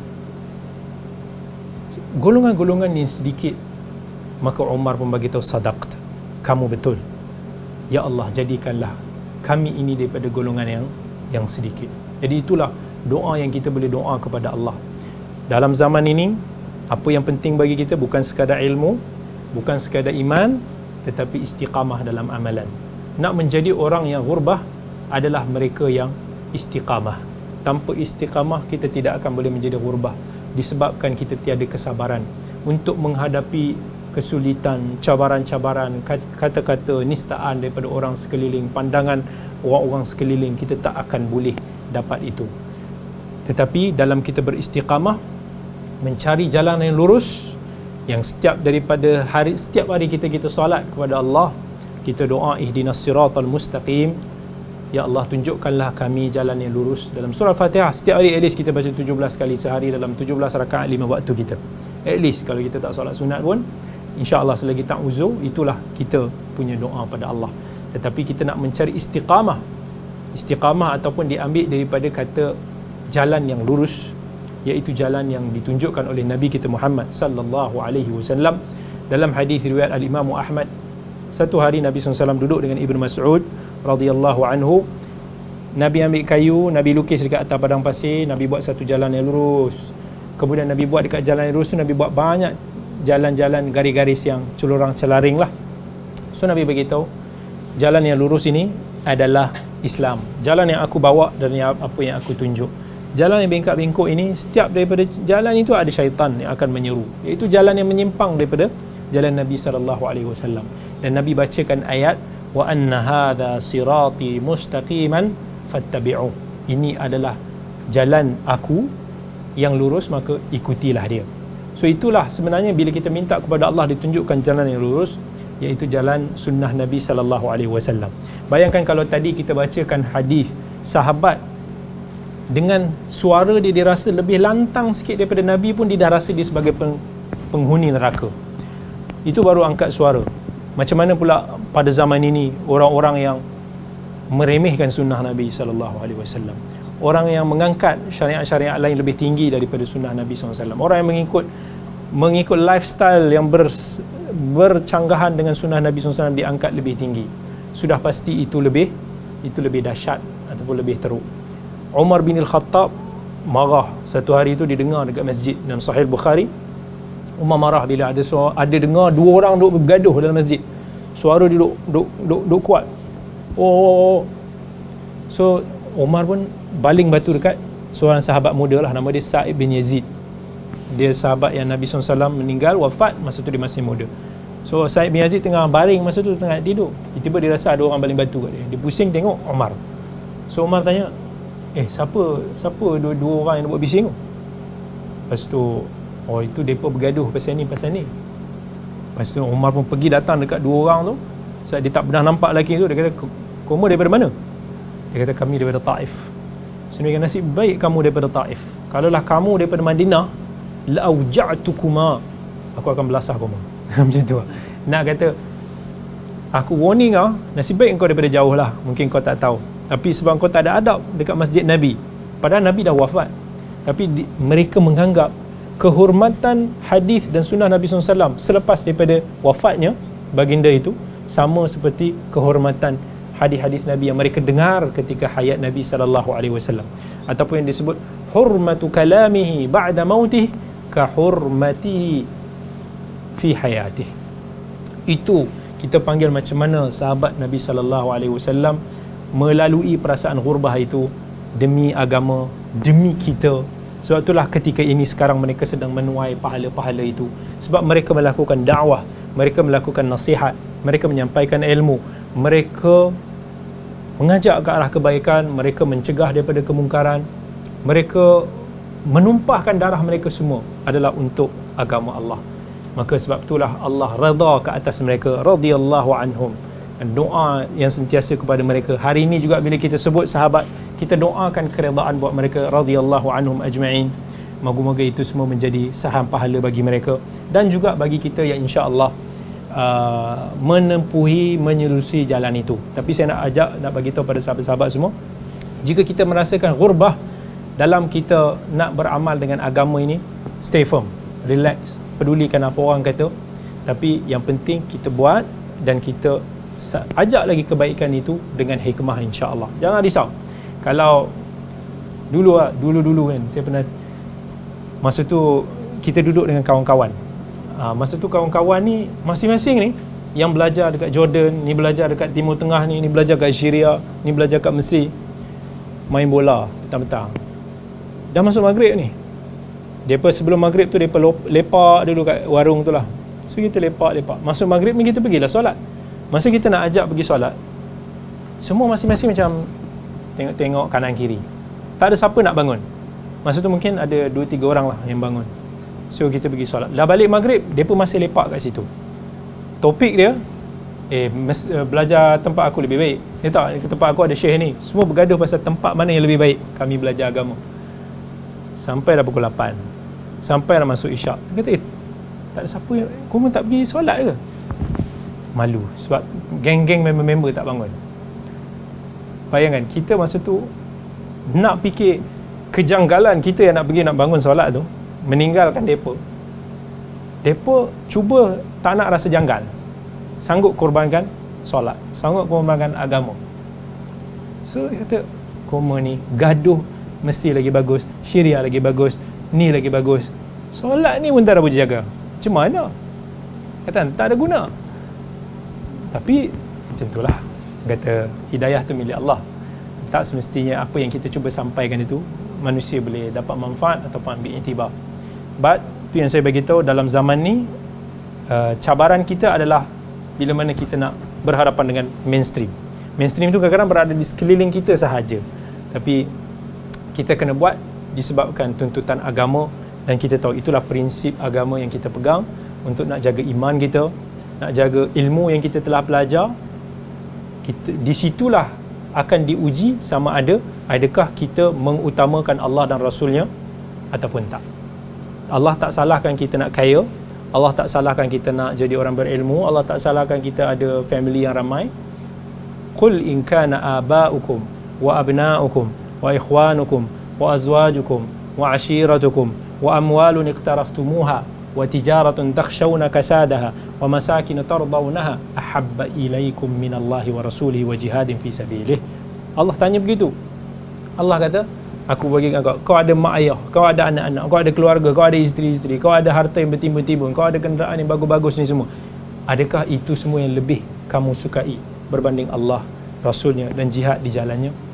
Maksudnya Allah tak kisah kamu nak kaya, kamu nak berjaya, kamu nak ada anak yang ramai, kawan-kawan yang ramai, it's okay. Tetapi adakah itu semua yang kamu dahulukan berbanding Allah dan Rasul? Sekiranya mereka menyisihi Allah dan Rasul, kita kena dahulukan Allah dan Rasul. Tapi kalau mereka mengikuti Allah dan Rasul, it's okay. Itu yang cabaran utama kita, insya-Allah. Moga-moga ada manfaat kepada kita semua pada hari ini. Kalau dalam fiqh, kalaulah makanan tu sudah terhidang,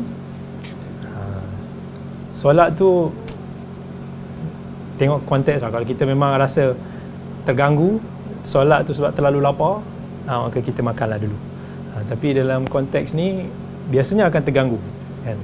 Dia orang kata majlis ilmu ni dia tak boleh lama-lama. Dia khairul kalami ma qalla wa dal. Sebaik-baik kalam itu adalah yang ringkas dan padat, insya-Allah.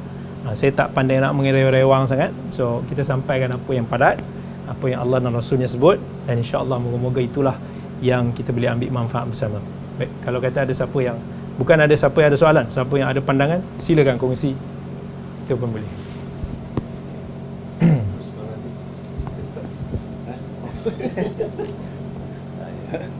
Keluar tak ada apa nak. Saya pernah tanya Ustaz satu beberapa sekolah dulu lah, bagaimana zaman sahabat kita tengok dia punya sacrifice untuk agama ni sangat tinggi lah. Kita tak sampai to the level of bila pergi perang tu sanggup tahan panah kan. Yep. Tak sampai lah. Jadi saya tanya beberapa sekolah, kita zaman sekarang ni macam Ustaz cakap lah, untuk mendapat golongan yang sedikit itu, bagaimana kita nak sampai dulu iman kita tu sebelum kita melihat untuk golongan yang sedikit itu. Of course dia ada beberapa ganjaran, dan saya rasa Ustaz pun dah mention tadi. Sebab itu Rasulullah SAW sebut ganjaran dia 50 kali Ya. masa zaman sahabat. Sekolah ni beritahu, dia kata masa zaman Rasulullah SAW, Sallallahu alaihi wasallam. sahabat ni dia nampak the miracles. Ya. Maknanya bila wahyu tu turun, dia nampak. Betul. Jadi bila dia nampak, jadi sudah tentu dengan Rasulullah SAW punya kepribadian, kita yang diceritakan dengan wajah yang bercahaya lagi. Jadi nampak miracle di mana wahyu turun tu, mana itu yang menyebabkan dia punya iman tu kuat. Sama juga kalau kita mendengar dan kita tak melihat, berbanding dengan kita sendiri yang melihat, mana of course yang kita melihat itu kita rasa lagi lagi betul lah. Betul. Sama juga dalam bentuk fitnah. Bila kita mana dengar sendiri dia ni cakap, dengan kita orang lain yang cakap, dia tak sama. Dia punya wavelength tu tak sama. So saya tanya soalan tu, apakah tips-tips atau amalan-amalan yang patut kita sendiri buat? Ya. Sekurang-kurangnya kita sampai sikit pun, kalau tak banyak level itulah, sebab kita punya level of iman kita begitulah. Ya. Jadi saya nak just kongsikan, kalau boleh Ustaz kongsikanlah apa yang boleh kita buat lah, sebab miracles tu dia orang nampak, kita tak nampak. Betul.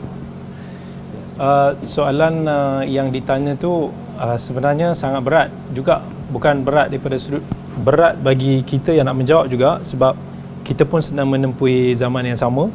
Maksudnya macam mana kita nak bina level of keimanan para sahabat seperti zaman para sahabat yang menyaksikan peristiwa miracle, keajaiban-keajaiban sampai membuatkan mereka ini lebih kuat iman mereka.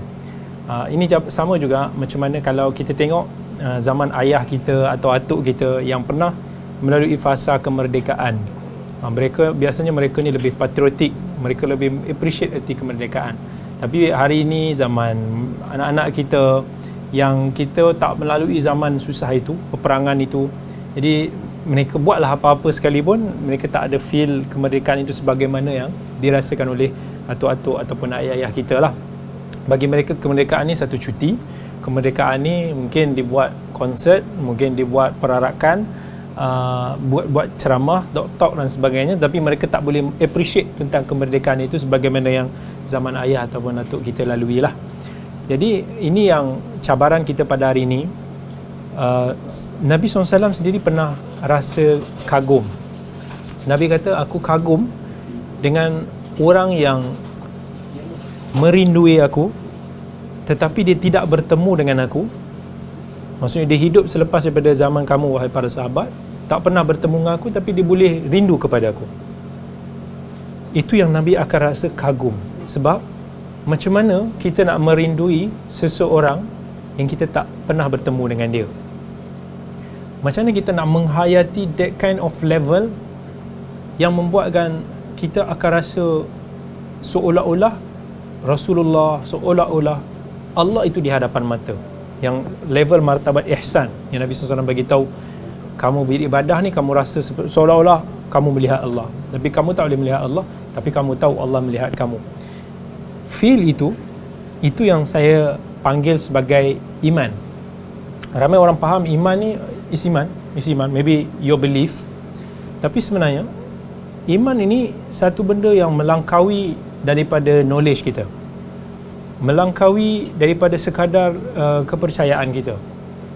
Iman ni sebab tu Nabi bagi tahu dia ada level. Al-imanu thalathatun wa bid'una syu'bah. Iman ni ada lebih kurang 70 lebih cabang keimanan. So ada yang paling highest, ada yang paling rendah, ada yang berada di tengah-tengah. Iman ini sesuatu yang saya boleh sikit-sikit nak fahamkan. Satu perkara yang kita build dalam diri kita untuk kita betul-betul percaya apa yang Allah dan Rasulnya cakap itu betul. Dia bukan hanya sekadar kita tahu. Ramai orang tahu, tetapi orang yang betul-betul tahu, orang yang betul-betul percaya, dia tak akan sama dengan orang yang hanya sekadar tahu. Saya ambil satu contoh.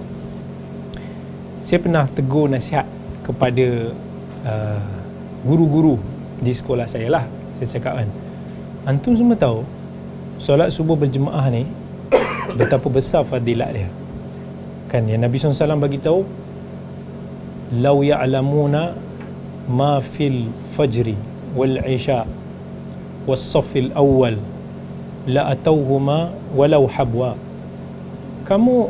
Kalau kamu tahu apa yang Allah nak bagi ganjaran pada kamu, bagi orang yang kejar saf pertama, bagi orang yang datang subuh, datang isyak, kamu akan datang dalam keadaan merangkak.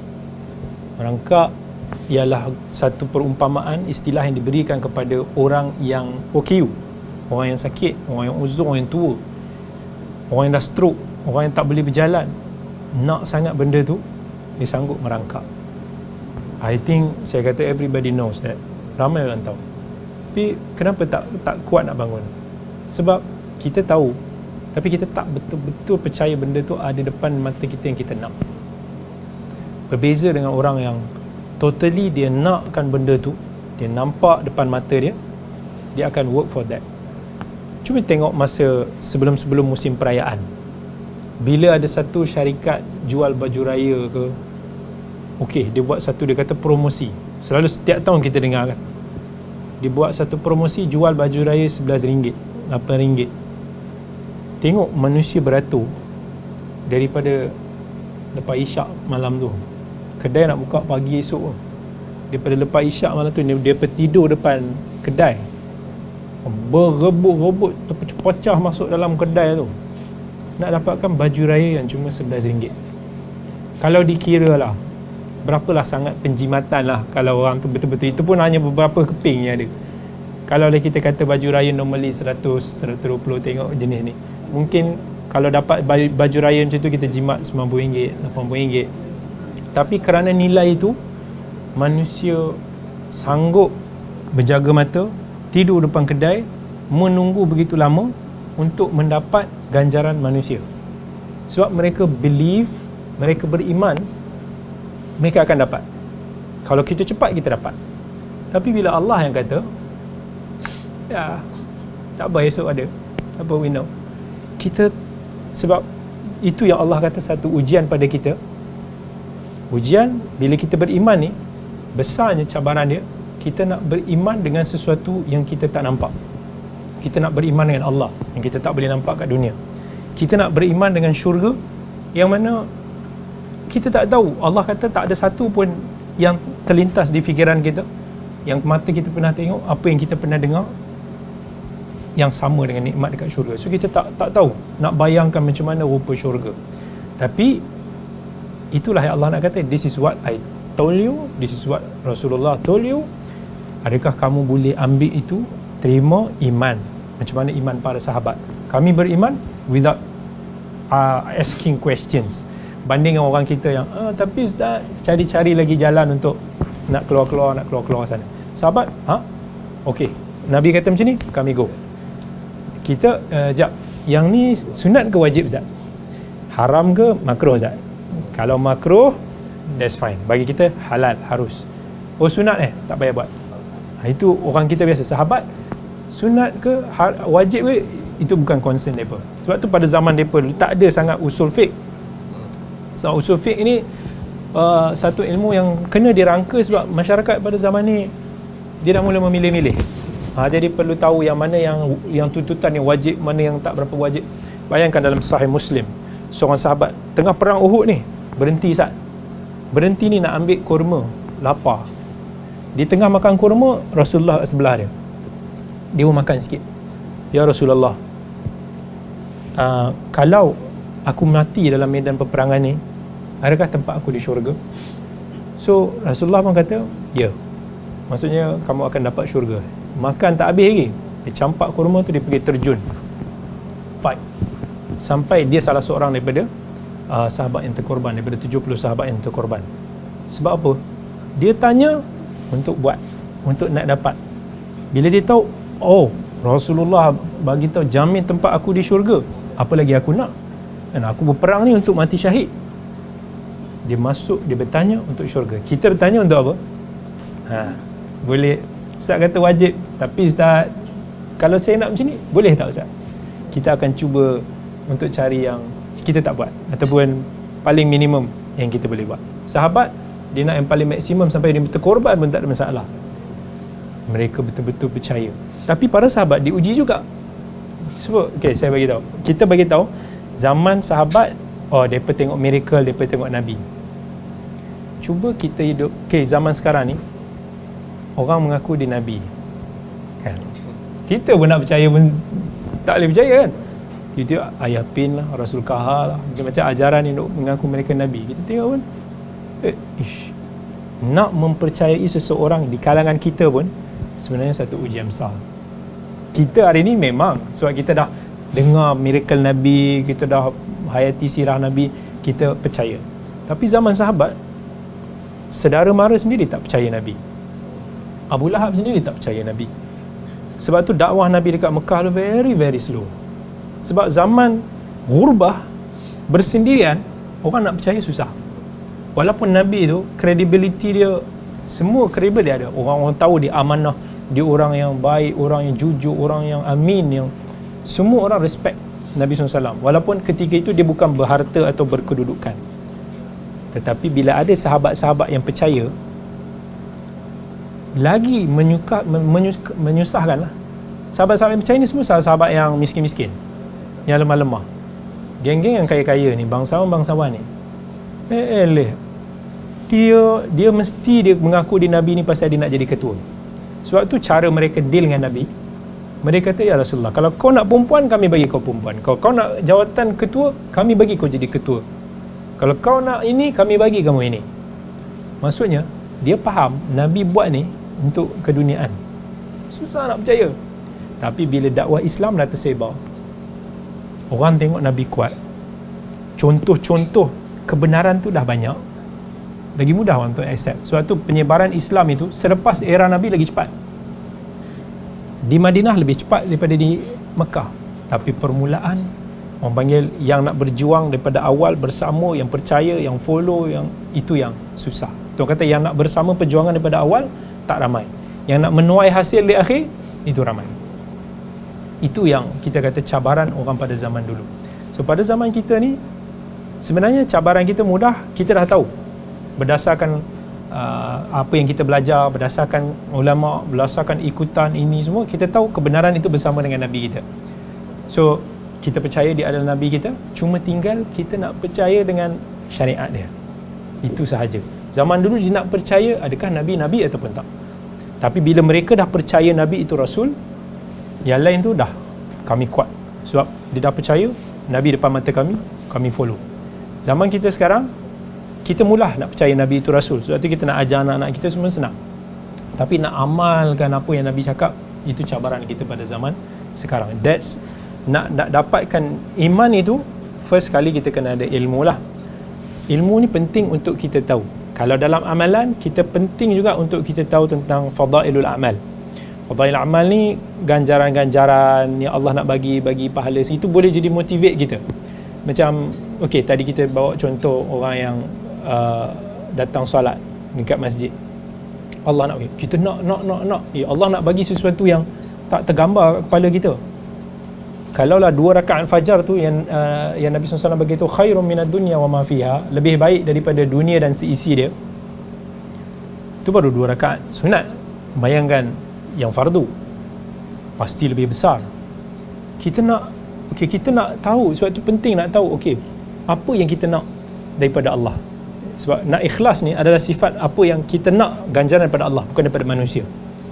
Bila Allah kata dalam surah Ali Imran ayat 133, wasari'u ila maghfiratin min rabbikum wa jannatin 'arduha samawati wal ard u'iddat lil muttaqin.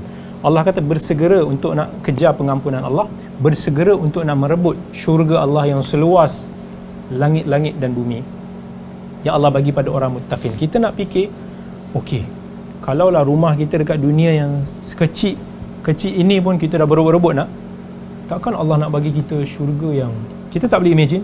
Langit ni pun kita tak boleh nak tahu berapa luas, tapi Allah nak bagi syurga seluas itu kepada kita. Macam mana kita nak dapat?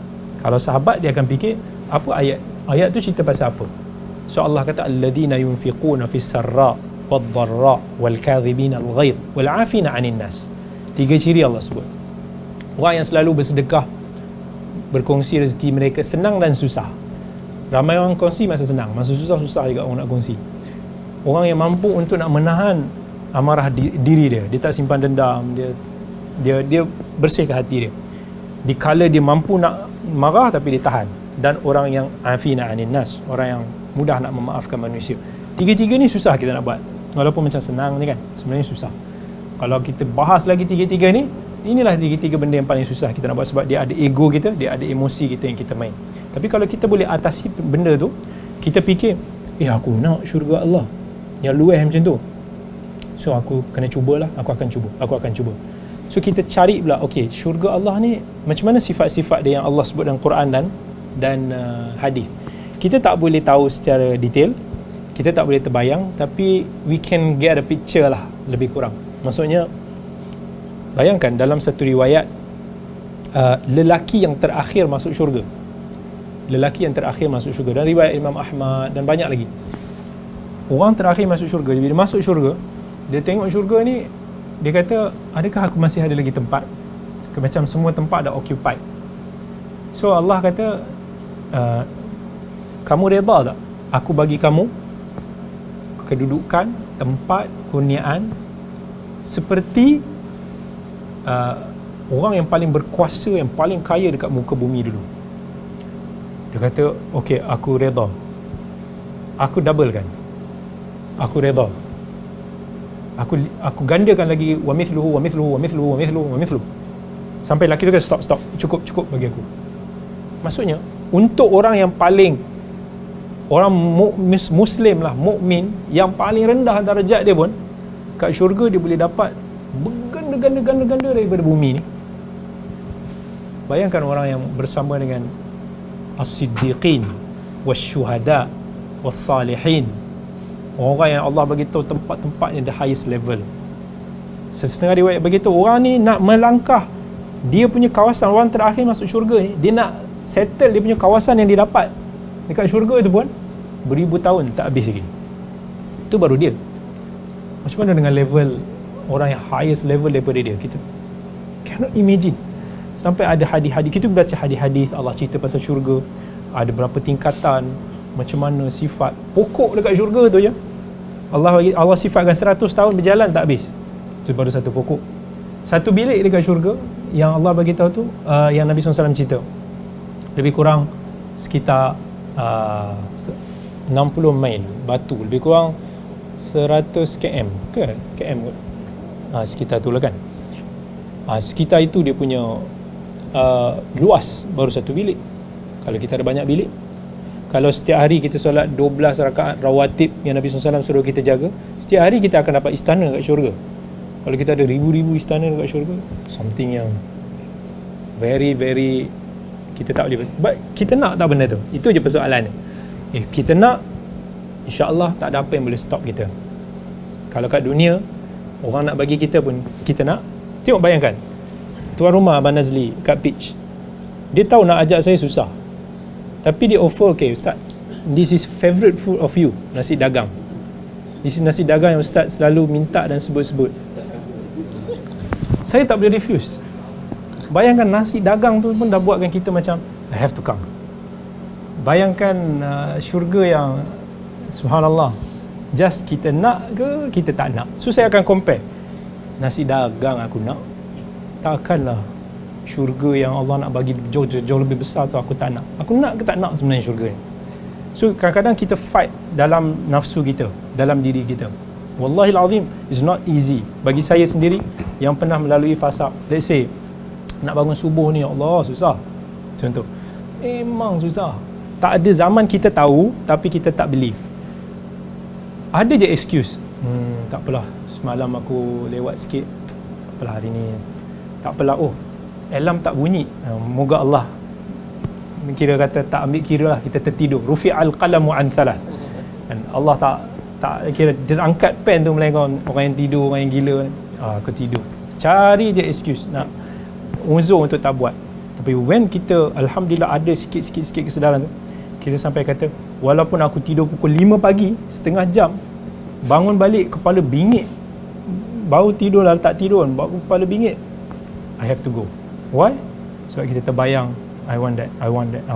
Itu yang kita nak. So kita nak bina keimanan apa yang kita nak buat tu.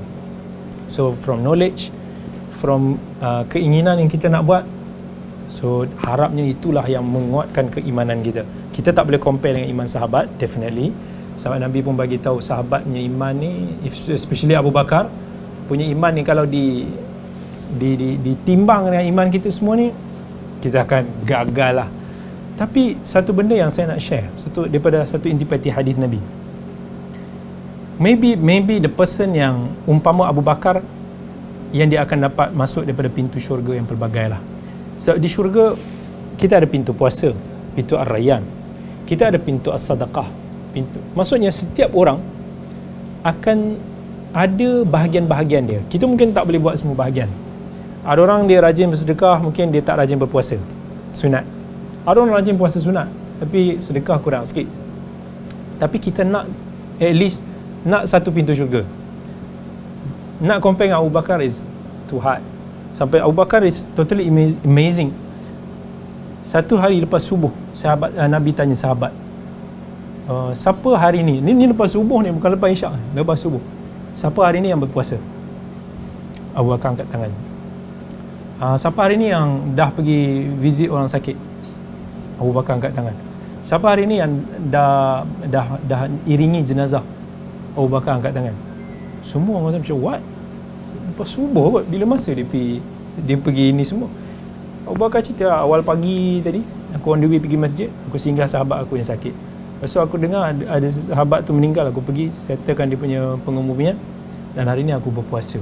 Nak jadikan asbab yang Nabi bagi tahu, tak ada orang yang berhimpun padanya sifat-sifat ini melainkan dia adalah ahli syurga.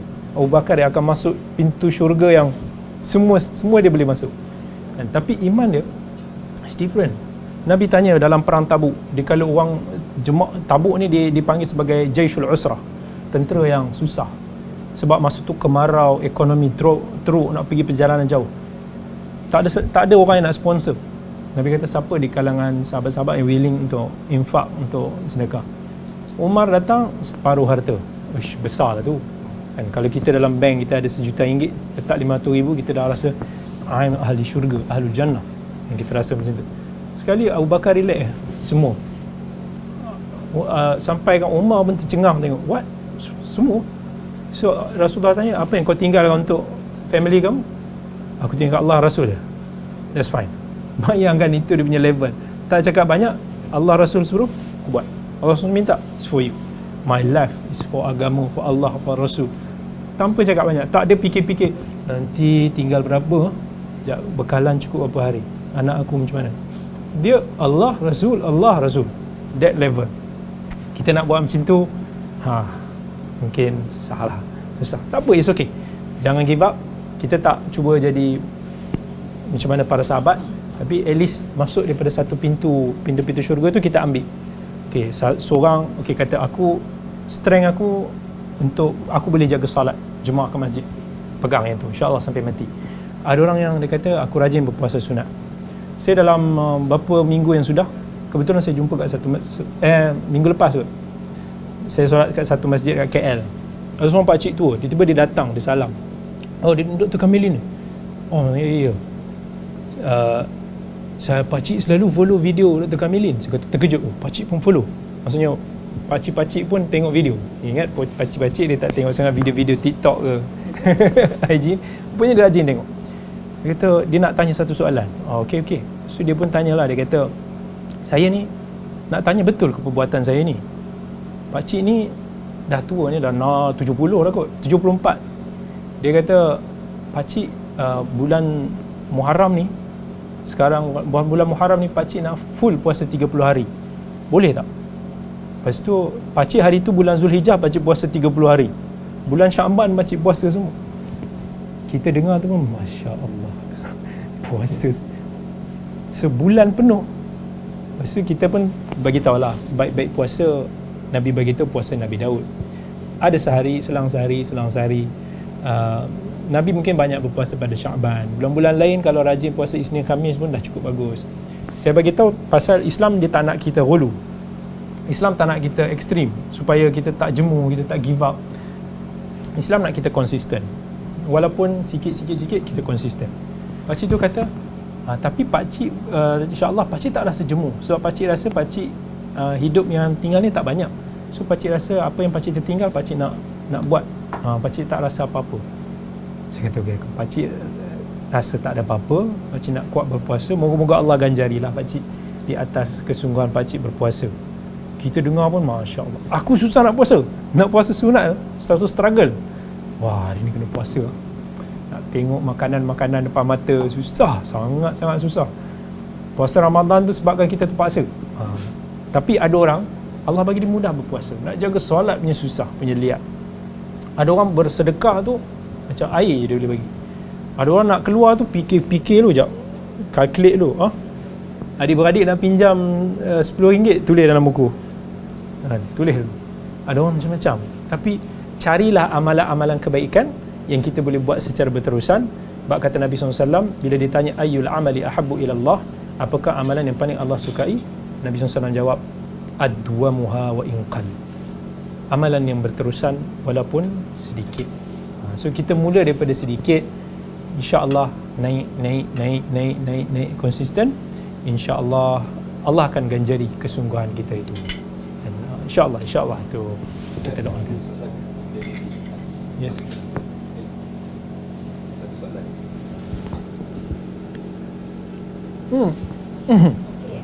Alamak ustazah. Habis dah saya.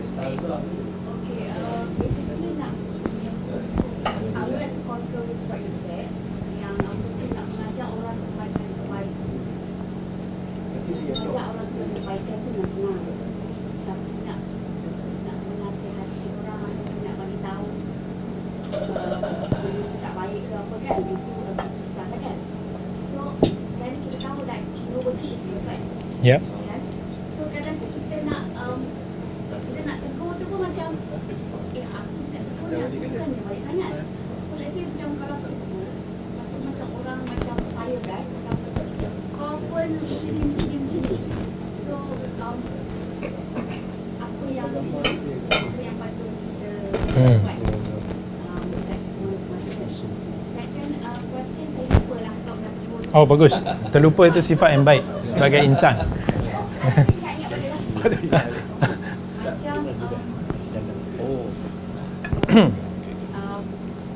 anak-anak ni kan, let's say we have done as much as we could.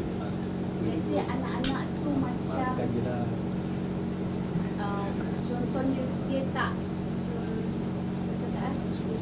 Dia tak mau dengar.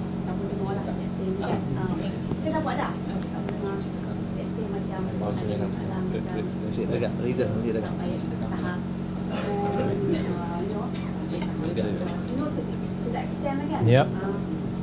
Tapi kita dah buat dah. Kita dah nasihat. Kita bukan nak pukul budak besar kan. Bukan nak pukul. What would you advise? Okey, terima kasih. Saya harap tak lupa soalan tu. Saya kadang bila ada dua soalan, saya lupa soalan yang pertama. Okey. Jadi soalan pertama apa dia, Ustaz? Jajak. Subhanallah. Apa soalan pertama tadi?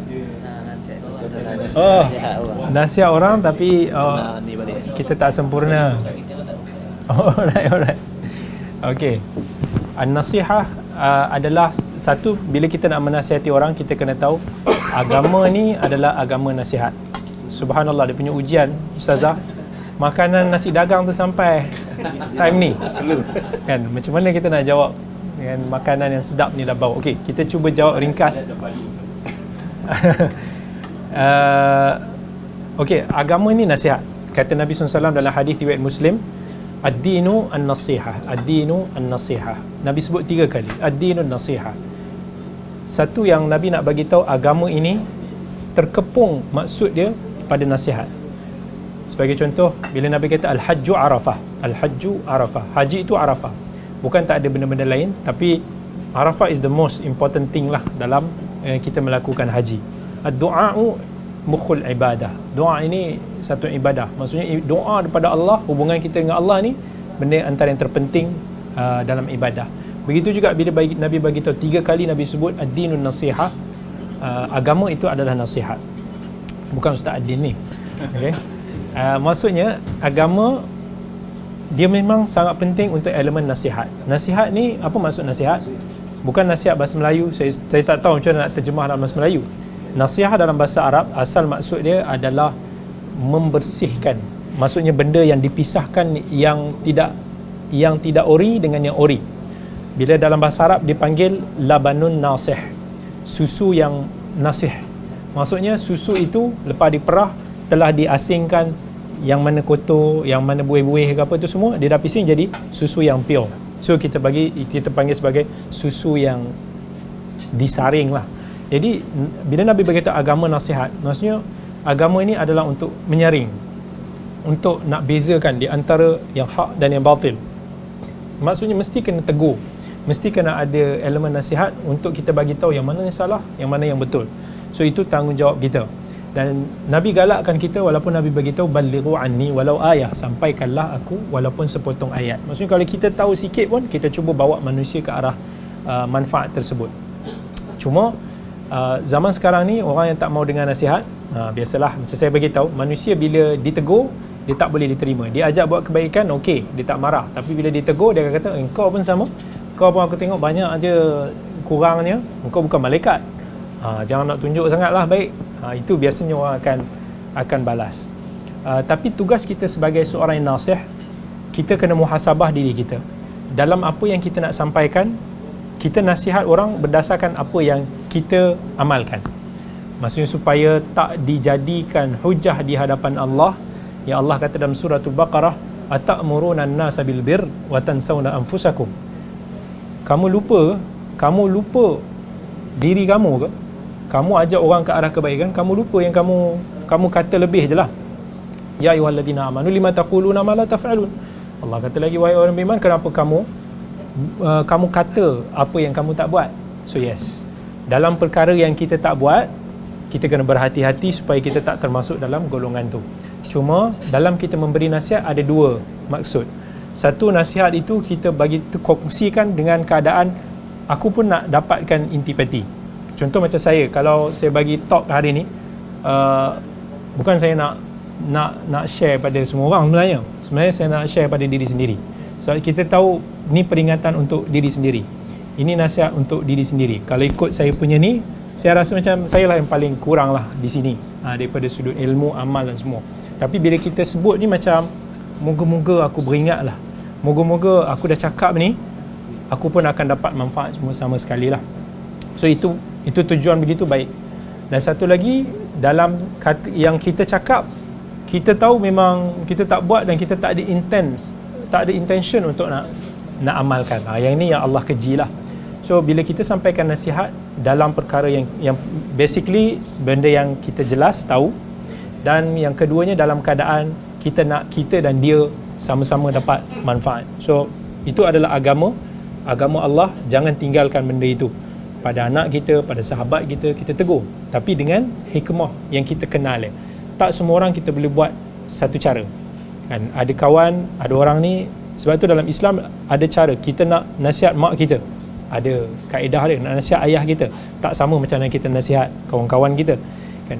Kalau kita nasihat ayah kita, bapak ni jahil betul lah, benda-benda macam ni pun tak tahu, mesti bapak kita macam astagfirullah, biadab dia ni kan. Kita tahu ayah kita sebagai insan yang kita kena agung, maksudnya kita kena muliakan. Dia ada ego dia ada kemuliaan yang kita kena jaga. Tak sama dengan kawan-kawan yang kita boleh bertepuk tampar. Begitu juga ada sebahagian sahabat kita tahu dia sensitif, cara dia nak nasihat dia tak boleh sama macam orang lain. Kita tak boleh nak pandai-pandai provoke dia, sebab dia hati dia mudah remuk. Cara orang tu masing-masing. So yang itu kita raikan, tapi kebenaran kita tetap kena sampai. Soalan yang kedua tentang anak-anak. Anak-anak apa? Apa Ustaz? Itulah ustazah banyak soalan. Okey, anak-anak. Okey, macam mana awak tegur anak tapi anak tak mau dengar Okey. Antaranya apa yang saya boleh sampaikan, ada dalam bab ni ada ibu bapa yang mereka ni mungkin anggap anak itu kawan, especially anak tu dah besar lah. So bila dia anggap anak itu kawan, dia kadang-kadang tak tegur pun. Tak apalah, dia dah pandai, dah besar. Yes, saya pernah jumpa ada anak, saya kata, kenapa tak nasihat anak tu pergi konsert K-pop? Padahal dulu hantar sekolah tahfiz, contoh. So dia dah besar, pandailah dia. Kata tak boleh, anak dah besar pun, sampai dia tua pun, kalau kita nampak ada benda-benda yang tak betul, kita nasihat. Tapi nasihat dengan hikmah lah. Jangan tinggalkan terus. Sebab kalau kita jadi kawan tanpa elemen ibu bapa, kita akan biar dia tanpa ada bimbingan. Tapi kita kena jadi ibu bapa yang friendly, ibu bapa yang ada nilai persahabatan pada anak-anak, supaya mereka boleh jadikan kita rujukan, mereka tak menjauhkan diri daripada kita. Pada masa sama, kita menasihati mereka sebagai ibu bapa yang tahu baik dan buruk, dan pada masa sama dengan cara yang mereka boleh terima sebagai sahabat. So itu penting untuk kita nasihati anak-anak. Mak saya pun kadang-kadang dia selalu sebut, dia kata, aku tak tahulah anak-anak aku semua dah besar-besar ni, bolehkah aku nak tegur macam dulu? Sebab dulu dia pakai tegur je, bebel pun anak-anak paling-paling buat muka je. Tapi sekarang dah tua ni boleh tak? Saya kata, mak, it's your job untuk mak nak nasihat apa yang tak betul, sama ada anak tu terima ataupun tak. Mak tetap akan buat tugas tu lah sampai mak meninggal atau kami yang pergi. Itu tetap tugas sebagai seorang mak. Dan terpulang pada anak itu macam mana dia nak menerima. Tapi mak tegur dengan, yelah, anak dah tua ni, dah ada anak bini ni, mungkin cara dia berbeza dengan masa anak-anak kecil tu, raikan benda-benda tu, insya-Allah. Lepas tu mereka terima ataupun tak, itu bukan kita punya tanggungjawab. Tanggungjawab kita sampaikan dengan hikmah nasihat itu. Selepas daripada itu terpulang pada kita. Sebab tu Nabi SAW bila dia last kali pada khutbah wada' sebelum berpisah tu, Nabi kata kat sahabat, Nabi tanya sahabat, maksudnya apa, fama antum qailun, apa yang kamu lihat aku dah buat?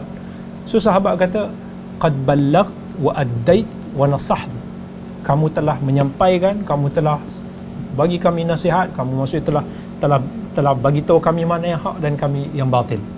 Kemudian bila Nabi dengar sahabat cakap itu, dia kata, Allahumma hal ballagt, Allahumma hal ballagt, Allahumma hal ballagt. Ya Allah, maksudnya saksikanlah aku dah sampaikan. Tugas aku dah buat. Ada yang beriman, ada yang munafik, dan ada yang kufur. Tapi tugas kita akan sampaikan dengan kaedah yang terbaik yang kita pilih. So itu yang penting, kita usaha untuk nak sampaikan. Cara tu boleh pelbagai, mengikut ijtihad kita, apa yang sesuai untuk mad'u kita itu, insya-Allah. Wallahu ta'ala alam. Saya punya hidung terganggu. Baik. Alhamdulillah, terima kasih banyak kita ucapkan pada semua. Terima kasih juga kepada sahabat-sahabat semua yang hadir, penganjur-penganjur kita yang bawa makanan-makanan yang sedap-sedap ni semua, yang merakam, yang menonton, dan semua yang terlibat, insya-Allah. Moga-moga ini menjadi sikit saham pahala bagi saya yang tak seberapa ini, insya-Allah. Moga-moga saya yang dapat manfaatnya dulu, insya-Allah, di akhirat nanti, dan juga kepada semua yang hadir. Sekian dulu. Kita berpesan-pesan dengan kebaikan dalam zaman fitnah ini. Allah kata rugi kalau kita tak berpesan-pesan dengan kebenaran. Wal asr innal insana lafi khusr illa alladhina amanu wa amilus salihat wa tawasaw bil haqq wa tawasaw bis sabr. Allah bersumpah dengan masa, manusia ini rugi sangat kecuali orang yang beriman, beramal soleh, menyampaikan kebenaran dan menyampaikan kesabaran, berpesan-pesan dengan kesabaran. Jadi sekian sahaja dulu. Aku qauli hadza wa astaghfirullahal azim li wa lakum. Wassalamu alaikum warahmatullahi wabarakatuh. Saya ada bawa tadi saya tak banyak stok, tapi saya ada bawa 4 buku saya untuk nak bagi. So nanti tuan rumah bolehlah buat kuis bagi sesiapa yang nak. Terganggu betul. Lepas ni pandai-pandailah koma. Baik. Assalamualaikum warahmatullahi wabarakatuh.